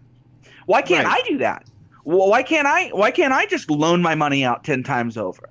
You know what I mean? It makes no sense, and it is, again, an extra unnecessary element to the banking system that further complicates it and further opens it up to just pure, unadulterated abuse. Oh, I agree, and I did a recent push about the Fed on my YouTube channel a couple days in a row. I was pushing Aaron Russo's documentary, America, Freedom to Fascism, and also Bill Still's documentary, The Secret of Oz. Have you guys seen The Secret of Oz? Oh yeah, yep. I remember back after the crash in 2008, I was so immersed in researching the economic structure of our country, like probably around 2009, 2010. But I'm familiar. Well, I had a troll. This guy, we kept trolling me. He's like, "You're an asshole because the Wizard of Oz was written years before the Federal Reserve." But if he had bothered to watch the documentary. For those who don't know out there, this might be too insidery for our audience. There's a documentary called The Secret of Oz that shows how the Wizard of Oz book, written by L. Frank Baum, was actually an allegory of bimetallism, silver and gold, and the Federal Reserve banking system. And this guy points out to me, he's like, "You're a total idiot because the Wizard of Oz was written years before the Federal Reserve." But if he had bothered to watch the documentary, what people don't realize is that there have been different incarnations and iterations of the Federal Reserve long before the current Federal Reserve Act. The first and second Bank of America. They tried it twice before. They might as well call the Federal Reserve the third Bank of America. Which actually, the Bank of America, the company, is actually the Bank of Italy. It is. I did not know that. It's actually the National Bank for Italy? Yeah, the Bank of America is Bank of Italy. They just renamed it as Bank of America. Yeah, well, remember Hunter S. Thompson? That money goes to Italy, and you people voted for Hubert Humphrey. I don't know if you guys know. Yeah. If you know Hunter S. Thompson. Oh, he was quite interesting. But no, I mean, you're absolutely right that private central banking has been attempted to be foisted on the American people before. I mean, it's been contentious since very early in the Union. Like I said, the first Bank of America, which is not Bank of America, is literally called the First Bank of America. And then I forget who, maybe it was Jefferson, somebody ended it. They got it through again. ended again. And then they realized that they weren't going to be able to push this scam on people so openly. And then, of course, if you read The Creature from Jekyll Island, you'll find out all about how the Federal Reserve was created, and absolutely nothing but a private central attempt to extort money from the American people on a level that is you cannot defend against it as a person, and every single person who uses our currency is affected by it and robbed. I mean, it's literally theft on a countrywide scale, to the point where it's really impressive, but it's also disgusting and makes me sick to my stomach. Yeah, it's you have to stand back in awe of the brilliance of it. You know, and I run an ATM business. I know all about skimming money. Legally, though, people pay me for their own money. Yeah. Yeah. So, I don't even know where to be. Well, see, the point is actually to bring it back to QAnon. You ask whether he's real or not. It doesn't matter. I did the Fincastle Underground. I covered the 2016 election, and then I did nothing for like a while until QAnon came out. If it wasn't for Q, I wouldn't have the Fincastle Underground. I wouldn't have known you guys. I wouldn't have known all the 17,000 people, 17,335 people who follow me. I wouldn't have known all these people on Twitter. I wouldn't have been able to network with other YouTubers and other patriots. I wouldn't have been talking to people in Ohio. Like, all of this has happened because of Q. If it wasn't for Q, there would be no Fincastle Underground. And it's like, you know, I kind of think about Q because there are certain things of Q, certain things that they have said that have been confirmed. You see it in Trump's language. And to me, the more I think about it, I'm thinking about it right now. It's almost like, and I think Scott Adams was saying this, that Q drops like breadcrumbs that are like very true. And every time they drop, you can kind of connect the dots. I think the main thing that's very important is that people are coming together and talking about these things. Say if somebody said to me Q is a complete scam, I'd say, well, at least it brought people together to start talking about the country taking action, moving forward. So, yeah, it's sort of metaphysical in a lot of ways. Yeah, well, what's the scam? He hasn't asked me for a dime. Right. There's no Q merchandise. Like, he never told me to kill anybody. You know, what's his angle then? If it's a scam, what's the scam? Right. Yeah, my thoughts were potentially and this is just a total total theory. You know, I'm not saying I think this. It's just something that I have thought about. Potentially, I could see the Q movement and Q drops used in the future to poison the well of any kind of movement on big criminals. You know, via the 8chan thing, which is possible, but at the same time, you know, there's not the only thing that you can use to poison that well out of what I've just described is methodology and where you can't do that with the information. So, you know, the information itself and the movement itself is not something that I see as hurting the Trump movement or the ability for anybody to be prosecuted. But it is. I have thought about, well, maybe somebody is trying to pull one over on Trump supporters and get them hyped about all that stuff. You know, it's just stuff that I think about when I doubt myself on this kind of stuff. But that would be a lot of work for somebody to have to do, I think, to like pull one over. And it's also counterproductive at the base of it, because they've failed. If that is true, if what I just said is true, then they've failed to do that on a massive scale, because it would totally backfired in their face. Right, but I understand the skepticism behind it. I think it's healthy to start out with that, because you don't want to take anything at face value. But I do think that there is a movement behind this. It's quite interesting. I'm maybe being a little hyperbolic, but right now I'm thinking kind of like of the Revolutionary War. You know, they didn't have computers. Like, there were no memes, but people who had access to a printing press, they had a lot of power, you know. And to me, you know, there were people that went into secrecy to coordinate like the revolution.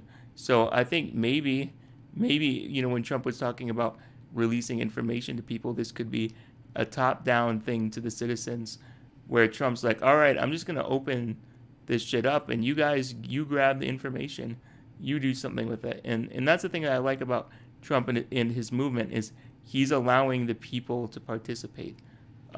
in a very powerful way. And so if Q is attached to that, that would be amazing. I have somebody who's very close to me who thinks it's a mixture of Donald Trump, Sean Hannity, Dan Bongino, John Solomon, a couple of other these people who are in the mainstream media who are consistently on the ball of kind of the Russia collusion thing and revealing that and being pro-Trump. She tends to think that it's literally those people. Maybe Dan Bongino does say that people are stupid all the time, and so does Q. So who knows? But anyway, so what were you gonna say, Will? Sorry, I don't even remember about Q. Q about how if it's a top-down thing where Trump's letting us participate in the movement. I was saying if Q was attached to that, that would be pretty prolific. Yeah, it's I don't even. There's so many ideas flying through my head right now. I missed one, and now it's gonna have to come back around on the little record player in my mind. No problem.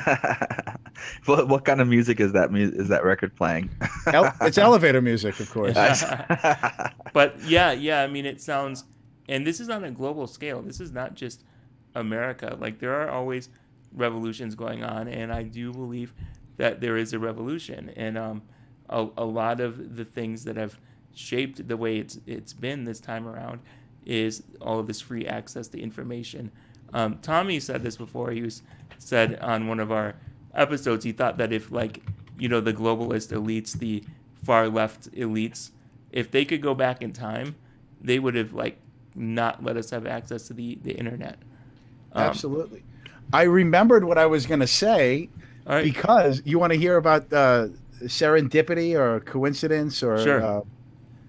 There is a new Q post right now. It just came out. I got word of this from my friendly moderator, Valerie. Very nice. And it just came out just a few minutes ago. And this is what I was going to say about Q. When people think that nothing's happening, exactly what I was talking about, Q reposted this. I'm looking at this post from April 27th, 2018, which Q reposted just a few minutes ago.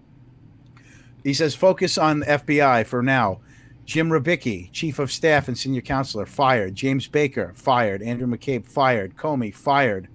Bill Priestap, Peter Strzok, fired.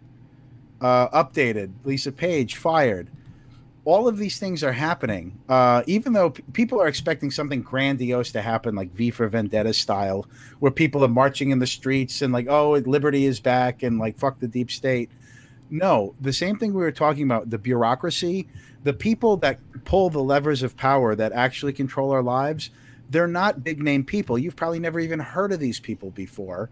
Like Mike Corton, FBI Assistant Director for Public Affairs, fired. The fact that all these people are being purged, that's how real change happens. It doesn't, the kind of change that Donald Trump is making and or Q, if Q is real, presidents come and go. 8 years is nothing. Shit, I remember when Ronald Reagan was in office. It seems like just yesterday.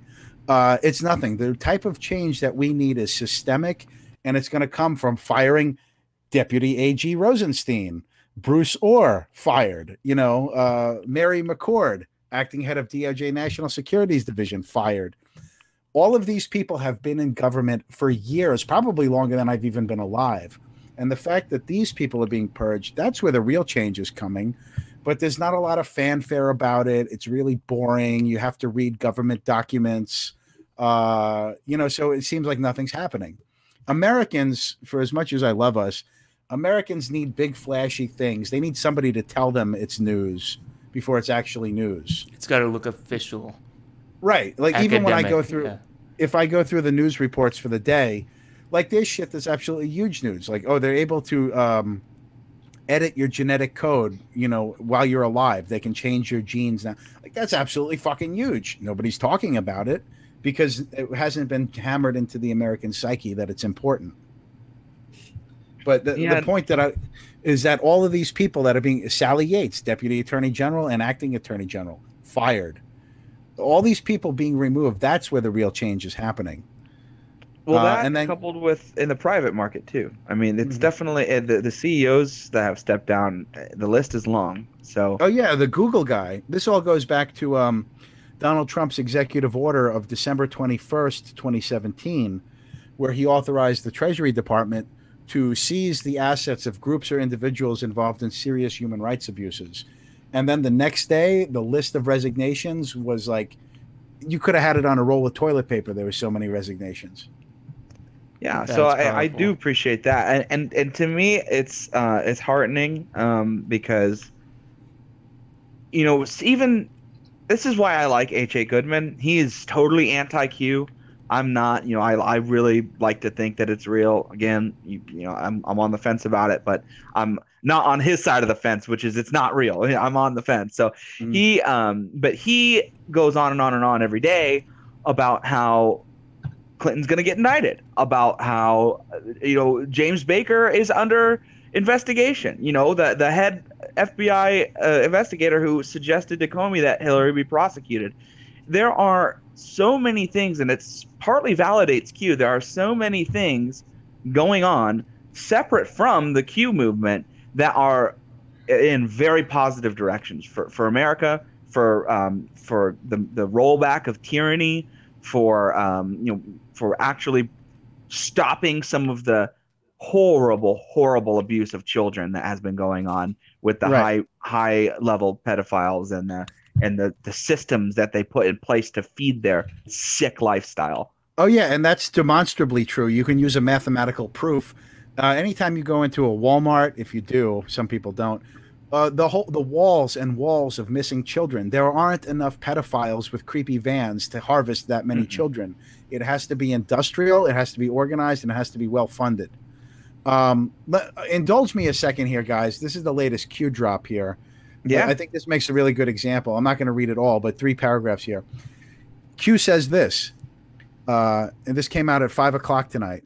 If Adam Schiff has seen evidence of collusion and or POTUS Russia illegal activities, as he stated in the past many times across all Democratic armed media networks, why then is there a need to open new investigations? That's a totally logical question. If he has the evidence, why does he need another investigation? Then he says, what about the so-called evidence already seen? How is Adam Schiff making open statements regarding the Mueller probe about Mueller not investigating POTUS and Deutsche Bank thorough enough if the Mueller investigation itself is classified? These are good questions. It has nothing to do with a conspiracy. That's a question you could come up if Q never existed and you're just talking politics with someone in a coffee shop. That's a good question. How is Adam Schiff talking about the Mueller investigation if it's classified? You don't need a Q guy to ask that, but Q's asking the question, and now it's out there in the collective consciousness. If you see what I'm trying to get at here, I don't know if I've said that clearly, but this isn't, I don't see what an angle is here. He's just asking this question, and it's a good question. How is Adam Schiff making these statements about an investigation that's supposed to be classified? It's a great question. It's a poignant question. It's a question that needs to be asked.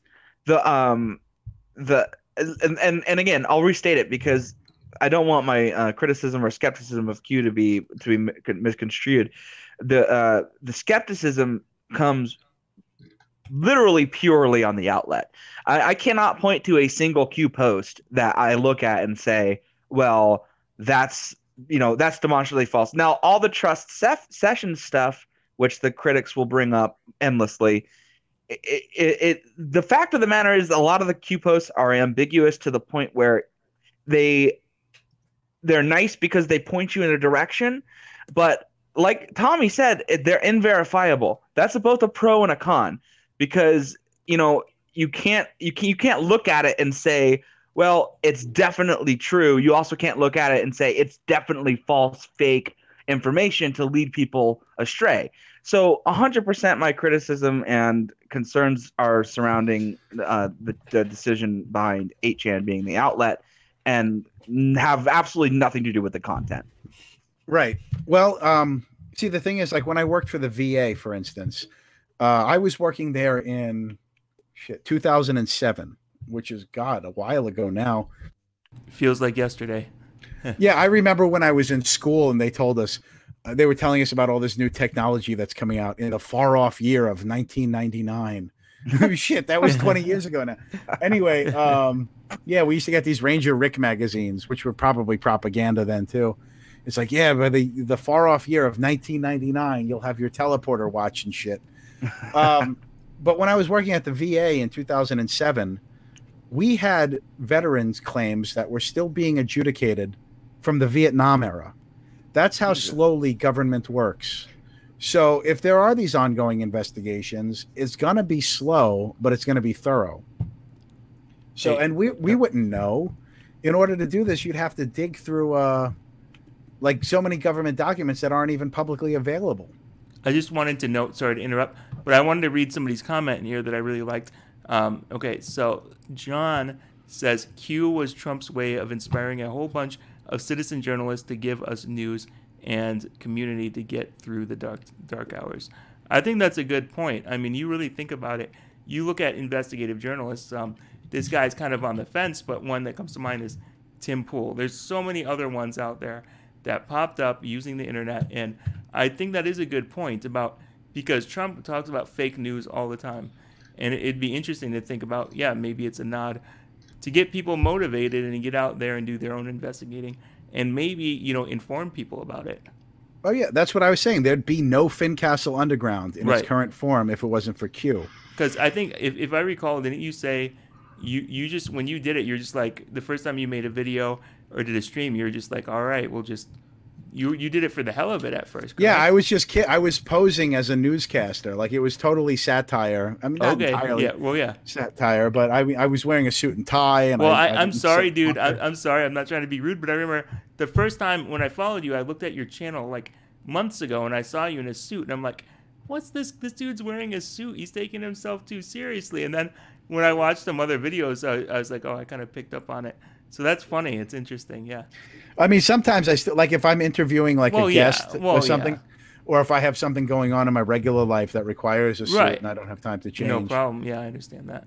But yeah, it's no. So the Fincastle Underground wouldn't I wouldn't do a political show if none of this was happening. I'd be doing a show about metaphysics probably, and astral projection and human consciousness. That's kind of the stuff that content creators were really talking about, like in 2010, pre-Trump, pre this movement. So that makes sense. Well, and I think that is all. I mean, it's interesting hearing that from you. It's also played out for anybody who follows Q people on YouTube. I mean, there's I can name 3 or 4 people who popped out and were just Q content. You know, Space Shot. Praying Medic.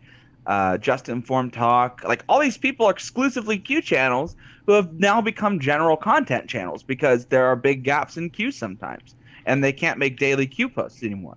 But they've gained a following who are tuned into what they're talking about, are tuned into the Q movement, and they now have a platform. So it has absolutely provided a lot of people with platforms to spread the message. You know, that message being maybe not something specific, but in the tune of the mainstream media is lying to you.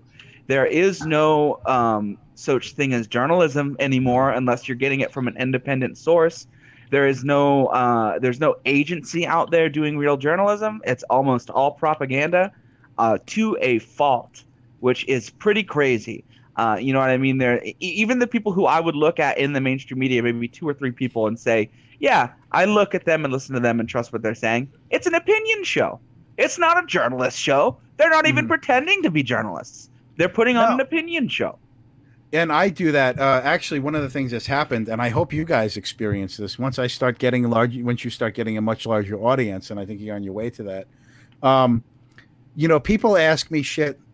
There's a couple things that happen. I feel very uncomfortable sometimes with how many people depend on me. I try and do the very best I can. I don't try and deliberately mislead people, although that hasn't stopped trolls from saying that I'm a CIA plant. I had a coffee cup with an owl on it. And they're like, I've seen these pictures of me on the internet. Like, he's clearly Illuminati. Like, look at the angle of his flag. You can only see 7 stars. Like, well, maybe I moved my webcam that day and I had a coffee mug with an owl on it. And so somehow I'm in the York Rite or some weird shit like that. But people come to depend on me, and I don't know what to tell them. And then sometimes people get mad at me because I don't have answers.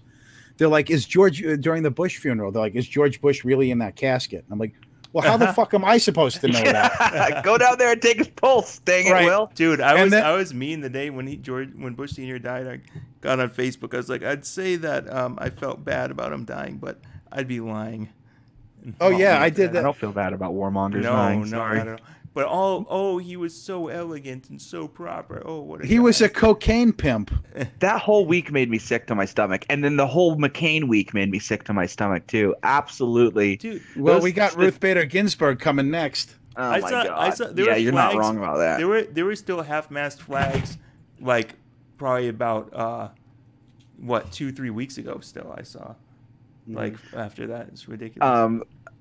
Styx Hexenhammer is one of my favorite content creators, probably my absolute favorite content He creator. just shits on people And when they die. He did a video right after John McCain died that I felt the need to clip portions out of because it was so fucking good, and I put him to like a techno beat, and it's hilarious because this warmonger really deserves to like these people honestly deserve to be reviled. And there's so much built into the psyche of America, which is positive in a lot of ways, but it's turned negative when, people are literally feeling the need to eulogize and feel bad and prostrate themselves over somebody who demonstrably was a bad, evil human being. Right. Yeah, I never liked that about, so he's dead now, so you can't say anything bad about him. I think that's kind of superstitious and left over from Catholicism, actually. But no, if somebody's a piece of shit, like when I did my George Bush is dead video, I think the title was like George Bush is dead, good. And then the picture I had of him was like a cartoon drawing of him depicted as a Pez dispenser throwing up broccoli. Most people don't remember George Bush Sr. threw up on the Prime Minister of Japan back in the 90s. And then this guy comes in and he's there for a while and he's like, I didn't realize this would be so disrespectful to the president. I'm like, are you fucking kidding me? Did you see my thumbnail? Did you see my title?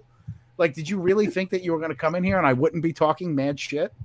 I don't understand that need either to not speak ill of the dead. It's like, I understand you don't slander them because they can't defend themselves, but if I'm telling you the truth about somebody, and if I'm telling you that, like, oh, well, this person did, like, if a child rapist died and you went and said, oh, well, he murdered 20 people when he really didn't, like, that's pretty bad. You shouldn't do that. But if you say, oh, that guy fucking raped a bunch of kids. Yeah, he fucking did. And you probably shouldn't mourn his death either. You know what I mean? It's like, there's a really fine line, but not fine. I think there's a big gap between, all these people getting up in arms and, ooh, spooky woo, I can't say anything bad about him, he's dead, and just telling the truth about somebody's life. Yeah, they're like the royal family of the U.S. or one of them. They're just, they're no good. Bad news. Oh yeah. No, and the other thing is to try and canonize people after they die, to like make up good things about them too. On the other side, unjustified. Oh, he was practically a saint. No, he was a warmonger.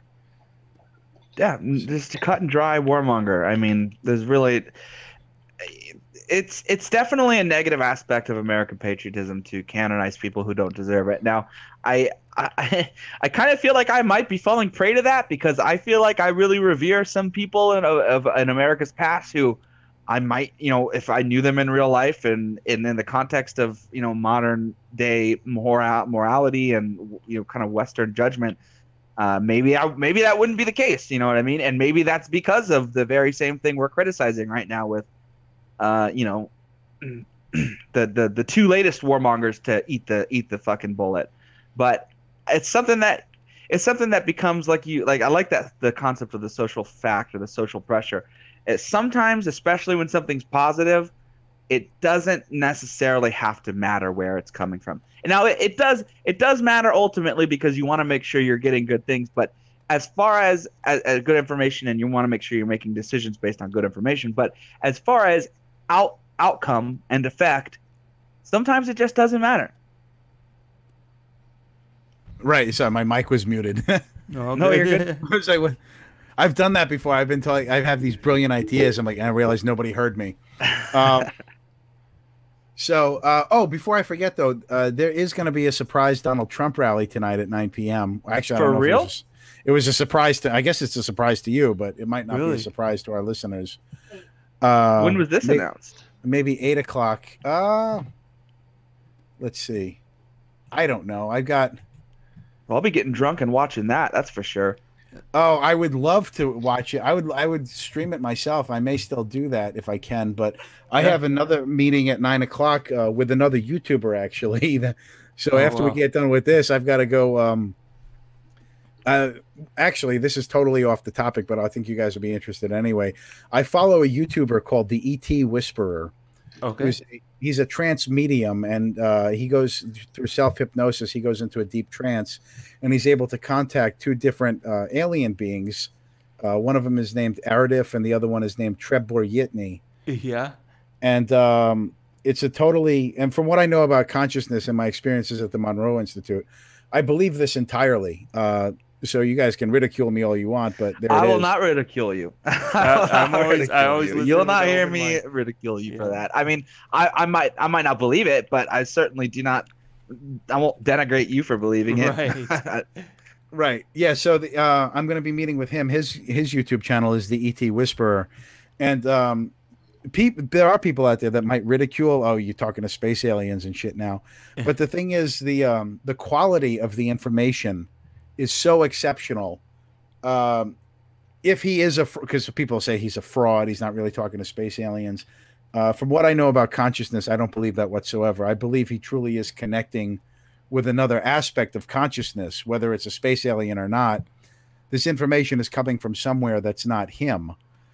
His demeanor changes entirely. His manner of speaking changes entirely. And if he is a fraud, he's really good at it, because the psychological insights that these beings have alone is far superior to anything you'd run across today. Now, I look at that scenario, and I look at that situation, and I see it as like, well, but you're saying the quality of the information's good, and in the context of like human if it gets spirit, you thinking, not like in the context of like real information that's verifiable. No, it's verifiable. That's the thing, is that this guy, when he's in trance as one of these space aliens, he can name off solar systems and stars and numbers. He's like, it's at this star that your scientists refer to as EX472. Like, he would have to have a photographic memory to understand. Think of how many stars there are that have been cataloged, and then ones that have been uncatalogued.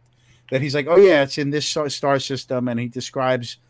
You would have to have a doctorate level knowledge of astronomy to describe the things he's talking about. But not only that, what's really interesting is how he gives you insights to solve practical problems in your everyday human experience. Which you wouldn't my get. take, yeah. My take would be not aliens, but mental. I'm not saying he believes he's lying. I'm saying like he believes it. I would 100% go to mental illness before aliens. Mm-hmm. And not to say that like he's a bad or like retarded guy, but like literally he's having this experience that is netting what you're talking about, and it has all this information in his head to put together. But it's all me. And again, this is totally me. That's all just, to me, it would all be in his head. But who knows? Maybe, you know what I mean? I'm agnostic about a lot of things, and I don't like to count things out just because I don't understand them. You know what I mean? Could it possibly be that he just gets into a meditative state through hypnosis, and it causes him, there could be something behind it. But yeah, that's interesting. I mean, I feel like with content that you watch, if it like entertains you and informs you and gets you thinking, that's the part that matters to me. Yeah, I would recommend a documentary to you if you really want to take the red pill on this stuff. There's a documentary called Tuning In, Spirit Channelers in America. It's very hard to find. It's not even on Amazon. But they interview, let's see. Here they have their own website. Because you're a Styx Hexenhammer fan, correct? Absolutely. Well, yeah, because I know he studies occult and stuff like that. A lot of interesting. No, there's something happening. He's a pagan. There's something happening with these people that it can't easily be ascribed to mental illness or delusion or anything. The quality of the information is just too good. The insights are just too good. I'm gonna drop that link too. I'm dropping links left and right. I didn't think you guys. No, you're good at this point. Free drop rant, free drop. Yeah, I think aliens, mental illness, fraud, whatever. It's fucking interesting. Have you ever had? I mean, this gets into aspects of consciousness. Everybody's had sort of ESP type of experiences, you know, where you're thinking of a friend and then they call. Oh yeah, or like yeah. You're thinking of something and then your friend says it. And you're like, thinking of a song and it's on the radio. Yeah. Right. In my worldview, the nature of consciousness is such that you can tune in to any worldview, anybody's consciousness. And I just think that that's what he's doing. I believe that their aliens are actually real. And I believe he's connecting with their consciousness. I think that consciousness can traverse time and space. It sounds outrageous. These are journeys you have to go down on your own. My experience at the Monroe Institute, I've had out-of-body experiences. I can astral travel. I know that my consciousness is independent of my physical image. I don't just believe that. I know that from the experiences I've had. And until you're standing there looking at your own physical body, you know, that changes everything for you. Well, I agree with that fundamentally as far as consciousness being separate from human bodies and humans and the human life being an expression of an overall consciousness that is us. I take a more out. Oops, sorry. I got fire truck. He's got a fire truck coming, I guess. He said he lives next to a hospital or something like that. So yeah, sorry, I didn't want to blast you guys with that giant horn. But I take like a more Alan Watts Eastern view of the universe, where there's, you know, consciousness is a fundamental aspect of the universe, and we're a human experience within that. So I have zero experience with what you're talking about. I am incredibly skeptical to the extreme, but that skepticism is also tinged with agnosticism about the whole universe. You know what I mean? Like, I feel like it's a good mix, because it is important to be extremely skeptical, and I think you acknowledge that by stating everybody has to take this journey themselves. I think you would acknowledge that you wouldn't want anybody to just listen to you and to just have all of the same things that you said, believe them instantly, and then go repeat them. I think you might understand that that's not exactly what you're talking about, but the skepticism for me is definitely extreme on this particular issue. Maybe it's because I don't have a whole lot of experience with it, you know. But maybe you haven't smoked enough DMT. I have not smoked any DMT, so that would be a possibility. You got to try it. You should have some ayahuasca, drop some acid. I would recommend you start with psychedelic mushrooms first. People that are into psychedelics, they try them both. They always end up coming back to mushrooms. But I think that part of the social control that's going on for so long is to separate us from these essentially magical powers that our consciousness has. Anybody that's listening, you can try this, guys. Anybody that tries this, if you don't think that your thoughts create reality, think of something, come up with something so outrageous that if it appeared in your reality, you would know that it was only because it originated in your mind. Think of it for a few minutes every day and then forget about it. I guarantee you it will appear in your reality in a very strange way. Like through art or like expression? Whatever. You know what I mean? Like, you'll know that it came from your mind. Think of something so obscure that if it popped up in reality, like, I don't know, Santa Claus on a fire truck, like in the middle of the summer, anything. I'm thinking of a bright pink cat with a unicorn horn. All right. What you would do, it could be whatever. In fact, the more outrageous, the better, because when it appears in your reality, it'll be undeniably outrageous. So just think about that every day. Maybe write down bright pink cat with a unicorn horn, whatever the fuck it is. Write it down. Look at it every morning before you wake up, and then think about it before you go to sleep at night. I guarantee you, as sure as I'm sitting here, you're going to be scrolling the web, or you're going to see somebody with a cat in a costume, or it will come up. You will see it. Well, Valerie recommends. Valerie recommends peyote. Yeah, drop some mescaline if you can find it. Yeah. By the way, I highly disagree with people just telling people to do drugs, because drugs can really, really, really fuck up your head. Have you had like an experience or? Yeah, I had a few more experiences with drugs fucking up my head. Oh gosh. That can happen. They're not for everybody. Especially psychedelics, by the way. Well, again, that's a journey everybody's going to have to take on their own. Right. Yeah, but you can mitigate these things. For example, you probably should read up. There's a Wikipedia on drugs. I think it's called Psychonaut Wiki. I highly recommend that if you want to do drugs, because Just to this get is just your information. information about dosages, the way they act, what they do, the what kind of things you shouldn't mix at all ever. For example, alcohol and opiates, which will kill you. Right. Oh yeah, well those are like the bad drugs. Oh, the bad drugs. Okay. Yeah, this is government talk right there. What? The opiates, those are part of like pharmaceutical opiates and everything. That's the real scourge in America. Most of the problems we have with drugs, you're not seeing people taking mushrooms and like winding up homeless in the gutter. It's people taking prescription pills that are like shooting up and going on to harder things. Yeah, no, it's true that there's a clear distinction between like highly addictive, dangerous street drugs and some of the like the psychedelic classification. But that also doesn't change the fact that if you're going to do these things for the first time, you should probably do some research before you do it. Yeah, and you should probably not start doing drugs with something like LSD. Oh yeah, well that's what you're saying. Psilocybin. Yeah, mushrooms. Good, LSD yeah. is even people that do it all usually end up phasing out LSD and going back to mushrooms. Oh, okay. I did But LSD. yeah, that I did LSD twice. I don't like LSD at all. Yeah. well, that's a Yeah, choice I- everybody's. Huh? I was going to say that's a choice everybody has to make on their own. Yeah. Yeah. I fucking hate drugs that last long, and LSD lasts forever. LSD trip is like a whole day. Oh yeah, and you might as well write 2 days off your schedule for recovery. Yeah. No, the thing is, like when you get mushrooms and LSD, usually you're getting it from people that like there's a community of people who do it, and they most of the time they have a sense of responsibility and like, yeah, if you're going to take these, I'll babysit you.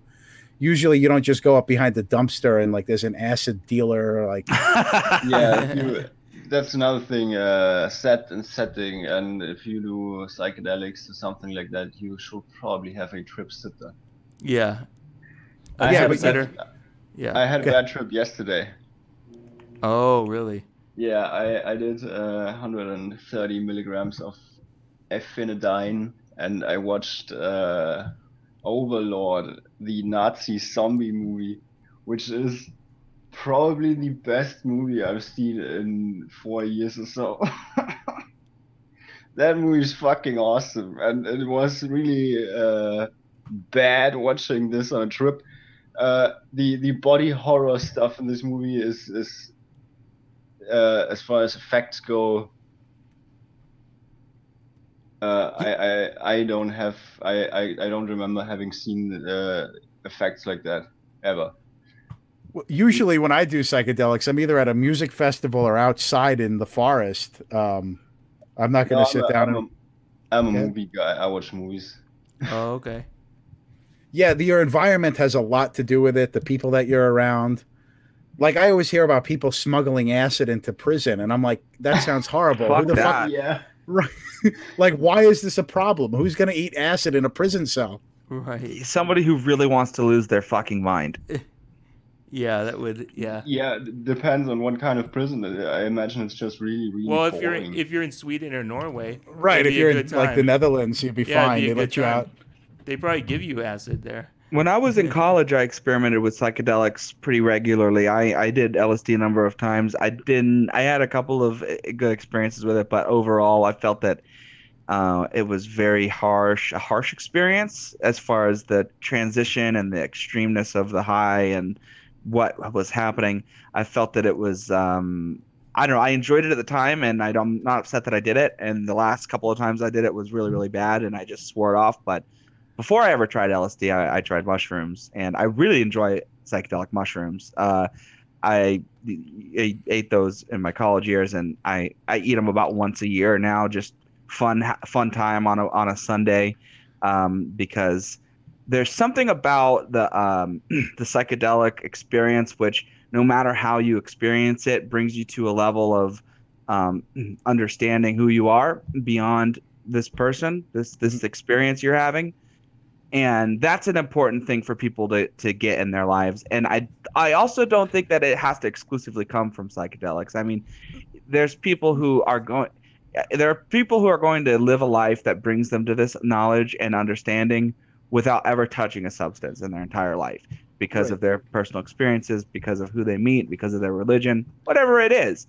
And I do think, though, that the psilocybin mushrooms are super special. And I think everybody should try them.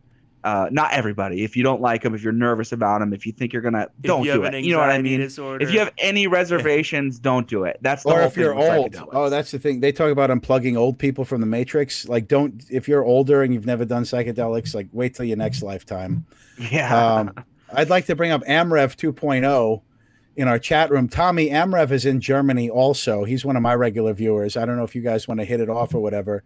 But Amrev says, I used to do drugs until I learned to go deep into my own mind. The clarity and depth far exceeds the wow effect of drugs. He's absolutely right. Like you said, I do mushrooms now at music festivals and stuff, sparingly, maybe twice a year or what have you. But the mushrooms, the psychedelics were just a tool for me to learn more about astral projection, more about consciousness. And you can achieve those things. Once you understand the vibration of that feeling, the frequency of that feeling, you can attain it again without the drugs. Whenever you want to. I mean, there's something special about having, and again, this is actually non-specific, because I think a lot of what we're talking about happens to people without them knowing it, and a lot of it happens within a lot of religions, where it's just the benefits of having a solid connection with who and what you are as a spiritual being is so profound and can take so many different forms that you can't even, it's so hard, you can't fail. If you try to develop yourself as a spiritual person, you will succeed, because you are inherently a spiritual being. And however, and if you don't want it, and if you don't want that, if that's not your life, that's the story you're living. And that's great. You know what I mean? There's nothing, I like Alan Watts' take on it. It's like, you can't do life wrong. You are karma, you are the universe experiencing itself, however that form that takes. You know what I mean? There's, it's a big play. It's something bigger going on than just a human life.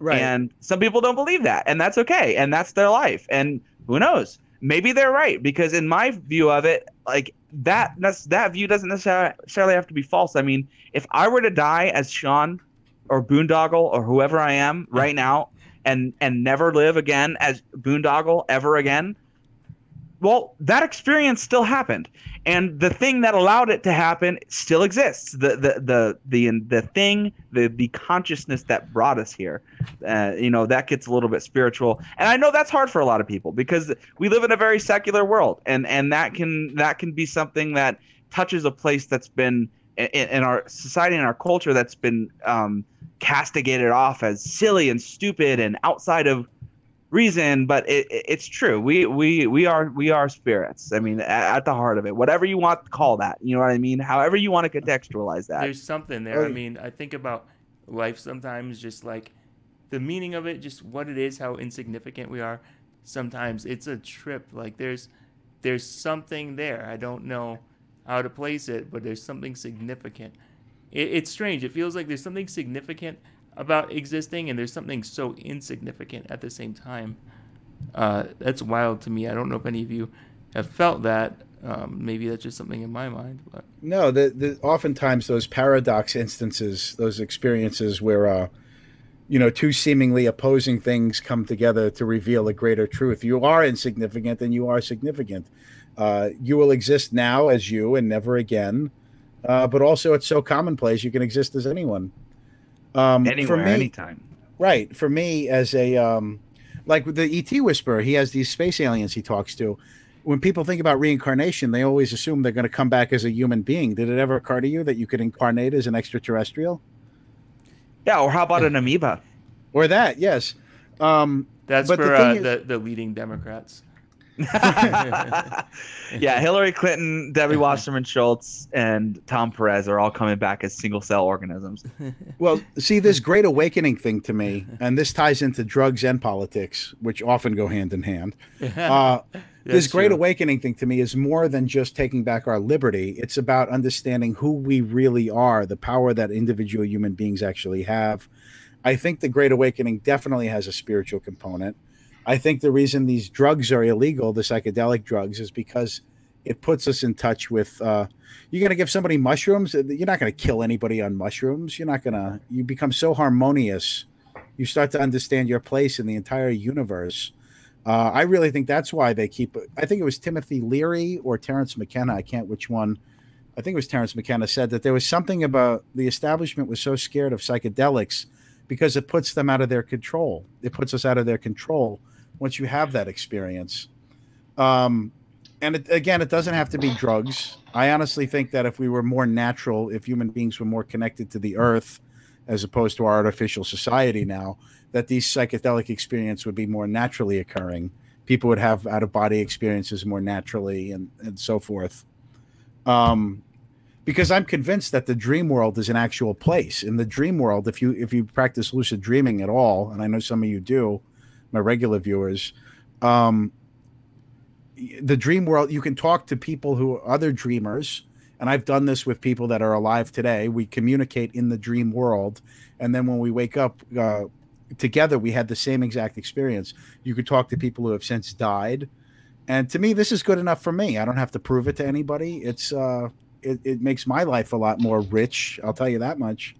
Yeah. Well, and I appreciate that because there's a contingent on both sides, the skeptical side and the whatever you want to call metaphysical, metaspiritual side, which says I am right and you have to believe that I am right, which is to say, if I was skeptical, I would say you are lunatic, batshit crazy, and everybody who doesn't say that is wrong. And on the other side would be I am 100% right and everybody has to believe me, X, Y, and Z. I think it's important to allow for a certain level of agnosticism within these kinds of discussions because we don't have the ability to prove or disprove certain things. But I feel like personally, like for me, I'm a Christian. I was kind of raised in the Christian tradition, but I really believe it. So in a certain extent, I personally believe that there is a spiritual side to things. I'm a little bit more simple about it. I just kind of chalk it up to my belief in God. I think,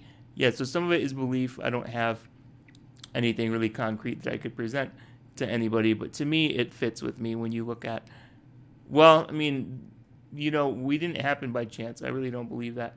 When you look at the universe, aspects of the universe, it's obvious that something outside of our existence must have, caused something to happen for us to exist. So, I kind of chalk it up to there being God, and I stick to my Judeo-Christian traditions, but I don't try to force it or push it on anybody. So, some of these things that I've heard that you mentioned are pretty wild. I've never heard of it, but, I respect everybody's beliefs, their thoughts, and I would agree with you that I believe that there is a spiritual side to everything. I'm not a complete materialist, so. Right. Well, I would like to recommend a book for everybody. If you're really interested in studying these, I'm not saying that this book is the authority or the truth or a new Bible for you. But again, the quality of the information is exceptionally good. And it's called Seth Speaks by Jane Roberts. And it's available in every conceivable language. I think it was published in 1962.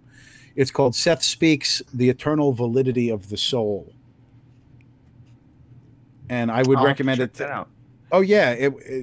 It's much, much more than a book. If I were to tell you about it, you wouldn't believe it, first of all. But I've known people that are better readers than me, actually. People that I consider more educated than myself. People that I think have a better vocabulary than me. And they can't even get through the book because you have to be in a certain frequency to even comprehend it. And what's interesting is if you start reading it, say you read it for a week and then you have to put it down for something, and then you don't go back to it, like something always stops you, maybe 3 or 4 months goes by. whenever you pick that book up again, whatever you start reading is going to perfectly describe whatever you just lived through in that period in your life. It happens to everybody who reads it. That's interesting. That is very interesting. I did want to read one person's comment real quick. So Amrev just said, quantum physics makes much more sense when we recognize circumstances as being more and more a fundamental component of reality. And it was consciousness, I think. But yeah, no, that's actually just kind of my view of the universe is that the fundamental principle of the universe is consciousness. So everything else flows from that. And it's, again, I like to go back to the whole agnostic level of it all, because I'm not saying you should believe this and I am right. It's just how I feel. And I wish that the spiritual, metaphysical, political, especially the political right now, could tune into that a little bit more, because you do gain a great deal when you open yourself to other people's ideas with, again, not in like a fanatical, as Jack Dorsey would say. As Jack Dorsey would say, everybody's got a different experience, and we can't quantify what it's like to be in anyone else's shoes, so we need to listen to everybody's voice. But no, but really, no. But I think that listening to other perspectives, it can expand your mind. It's good to hear what other people have to say. That's what freedom of speech is all about. Yeah, you're damn right.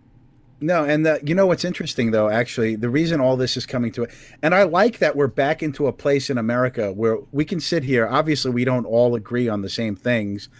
Tommy and I have different views on drugs, and, I'm not a Christian, but you are, and we can talk civilly about it. It's been years since that's happened in our country. People have been fighting for so long. It's nice to have these online communities where I'll probably never meet you guys in real life, but we can get together online and have a rational discussion and not try and force feed each other our beliefs. Right. And it's worth noting that I don't know what it's like in Germany, Tommy, but over here in the United States, what's the one thing you hear for years? Don't ever talk about religion and politics. It's not polite. Don't mention religion and politics. And so now what's happening? We've shoved that under the rug for so many years. It's exploding now, and that's all we ever have anymore, politics and religion to deal with, because we haven't talked about it for decades. We haven't had a healthy conversation. And you can't force that energy away. It will not be denied. It's going to pop up some way or another. Well, the internet certainly is the ultimate outlet for that energy, and we appreciate it daily, and I certainly do too. I hate to kind of be abrupt about it, but I do need to get going. I was going to say I have until about 6:30. Yeah, I probably because I have to meet the ET Whisperer at 9 and talk to a space alien. Oh yeah, good. Cool. Yeah, well, I love you, man. No, but yeah, I think we've talked a lot, but in the future, if you ever want to come back on, have a discussion, whatever, I'd be glad to do it. You're welcome back anytime. I think that we pretty much covered everything that we mentioned. So I do want to say thank you, Will, for coming on here. Thank you for telling your fans about this. I very much appreciate it. Thanks to anybody who subscribed. You all are very awesome, and I'm just glad to kind of participate in, as I would say, the revolution. Sounds a little goofy, but it's been great. Yeah, and Samo, myself, Boone Doggle, and Tommy all do have our own YouTube channels. This is just our weekly podcast, so you can check those out. Mine's pretty much explicitly political. Samo's. What's that? You should drop the links. You should but drop still the links subscribe to Tommy. Yeah, I will drop the link right now. Because even I don't know about that. I'll subscribe. Yeah, they are on the Prisoners of Truth channel. Okay. On the right side. Yeah, they should actually, and then also somewhere in this video, I'll still drop it in the chat. In the description. Yeah, this is really. I love all of you guys, Tommy and Samo, and you guys are great. This is fantastic. I'm glad I did this. Oh no, yeah, and funny story is when I first reached out to Will, he assumed that I was trolling him at first, which I understand that. Somebody reaches out to you on Twitter, the first thing I think is troll. Well, you know why? It's because I'm in Virginia and we've had all those blackface problems with our politicians. Right, in my name, right? Right. Your name is it said Samo, but I thought it was like Sambo, which is like a racist. I don't know if you know this character or not. Yeah, but you thought I was like a 4chan like troll kind of guy. Yeah, I'm like, oh yeah, Samo, huh? I figured like it was just Sambo without the B. No, yeah. But the thing is, even if you were like not agreeing with me, I probably still would have come on your show because I don't shy away from these debates. I don't need to. I can handle myself easily in any discussion. You seem like because from little things you mentioned about having trolls, you seem to be pretty good at thinking up a comeback right away or a way to use that energy. I'll tell you this real quick. Speaking of trolls, and I wanted to tell this earlier, I had a troll today on Twitter. I'm going to post the screenshot. But she messages me, and she's a black lady, and she said, "Can you tell me why you're racist?" Which I'm not. I have a child with a biracial woman, from my first marriage. Yeah. I'm just definitely not racist. Like my street creds are in order, I assure you. And she's like, "Can you tell me why you're racist?" And so I just wrote back. I said, "I'm not racist. I smash black pussy all the time. Are you down?" I said, "Are you down to fuck? Hit me up." Just to get a rise out of her. And then she says, "No, I don't procreate with Caucasians." And then I'm like, LOL, that's actual racism. Like, the left always has to show their true colors. They just have to. Yeah. But guys, I am going to hop off here. Feel free to keep going. Yeah, I just have to hop in the car here. But man, Will, it's really been fun. Can't tell you how grateful I am for the exposure and everybody who's listening. Who came from Will. We really, really appreciate you guys, and I will see you all next week. All right, it was nice talking to you. Nice talking to you. All right, but I'm good to end the stream. You guys good? Did you want to say something else? Well, I wanted to thank you, Tommy and Samo. I'm glad I know you guys. I always like having international friends, Tommy. It's great to have somebody overseas that I can reach out to. I used to have a pen pal when I was a kid. You write to people overseas. It was the thing that grade school students did. But now to be able to actually reach out to people across the sea in real time to like, hey, our government media is telling us this. Is it true? And then you're like, no, I'm in Germany and here's what's really happening. That's invaluable. Yeah, that's true. Yep. So anyway, it's just great being connected. That's all I really wanted to express. I'm glad that I met you guys and that I did this. All right. Well, all right, guys. Thank you very much for listening to this. It definitely means a lot. We will be back next week. Hopefully in the future we'll do a stream with Will again. I think it'd be good. But anyway, it's been real. See you guys. All right. Thank you.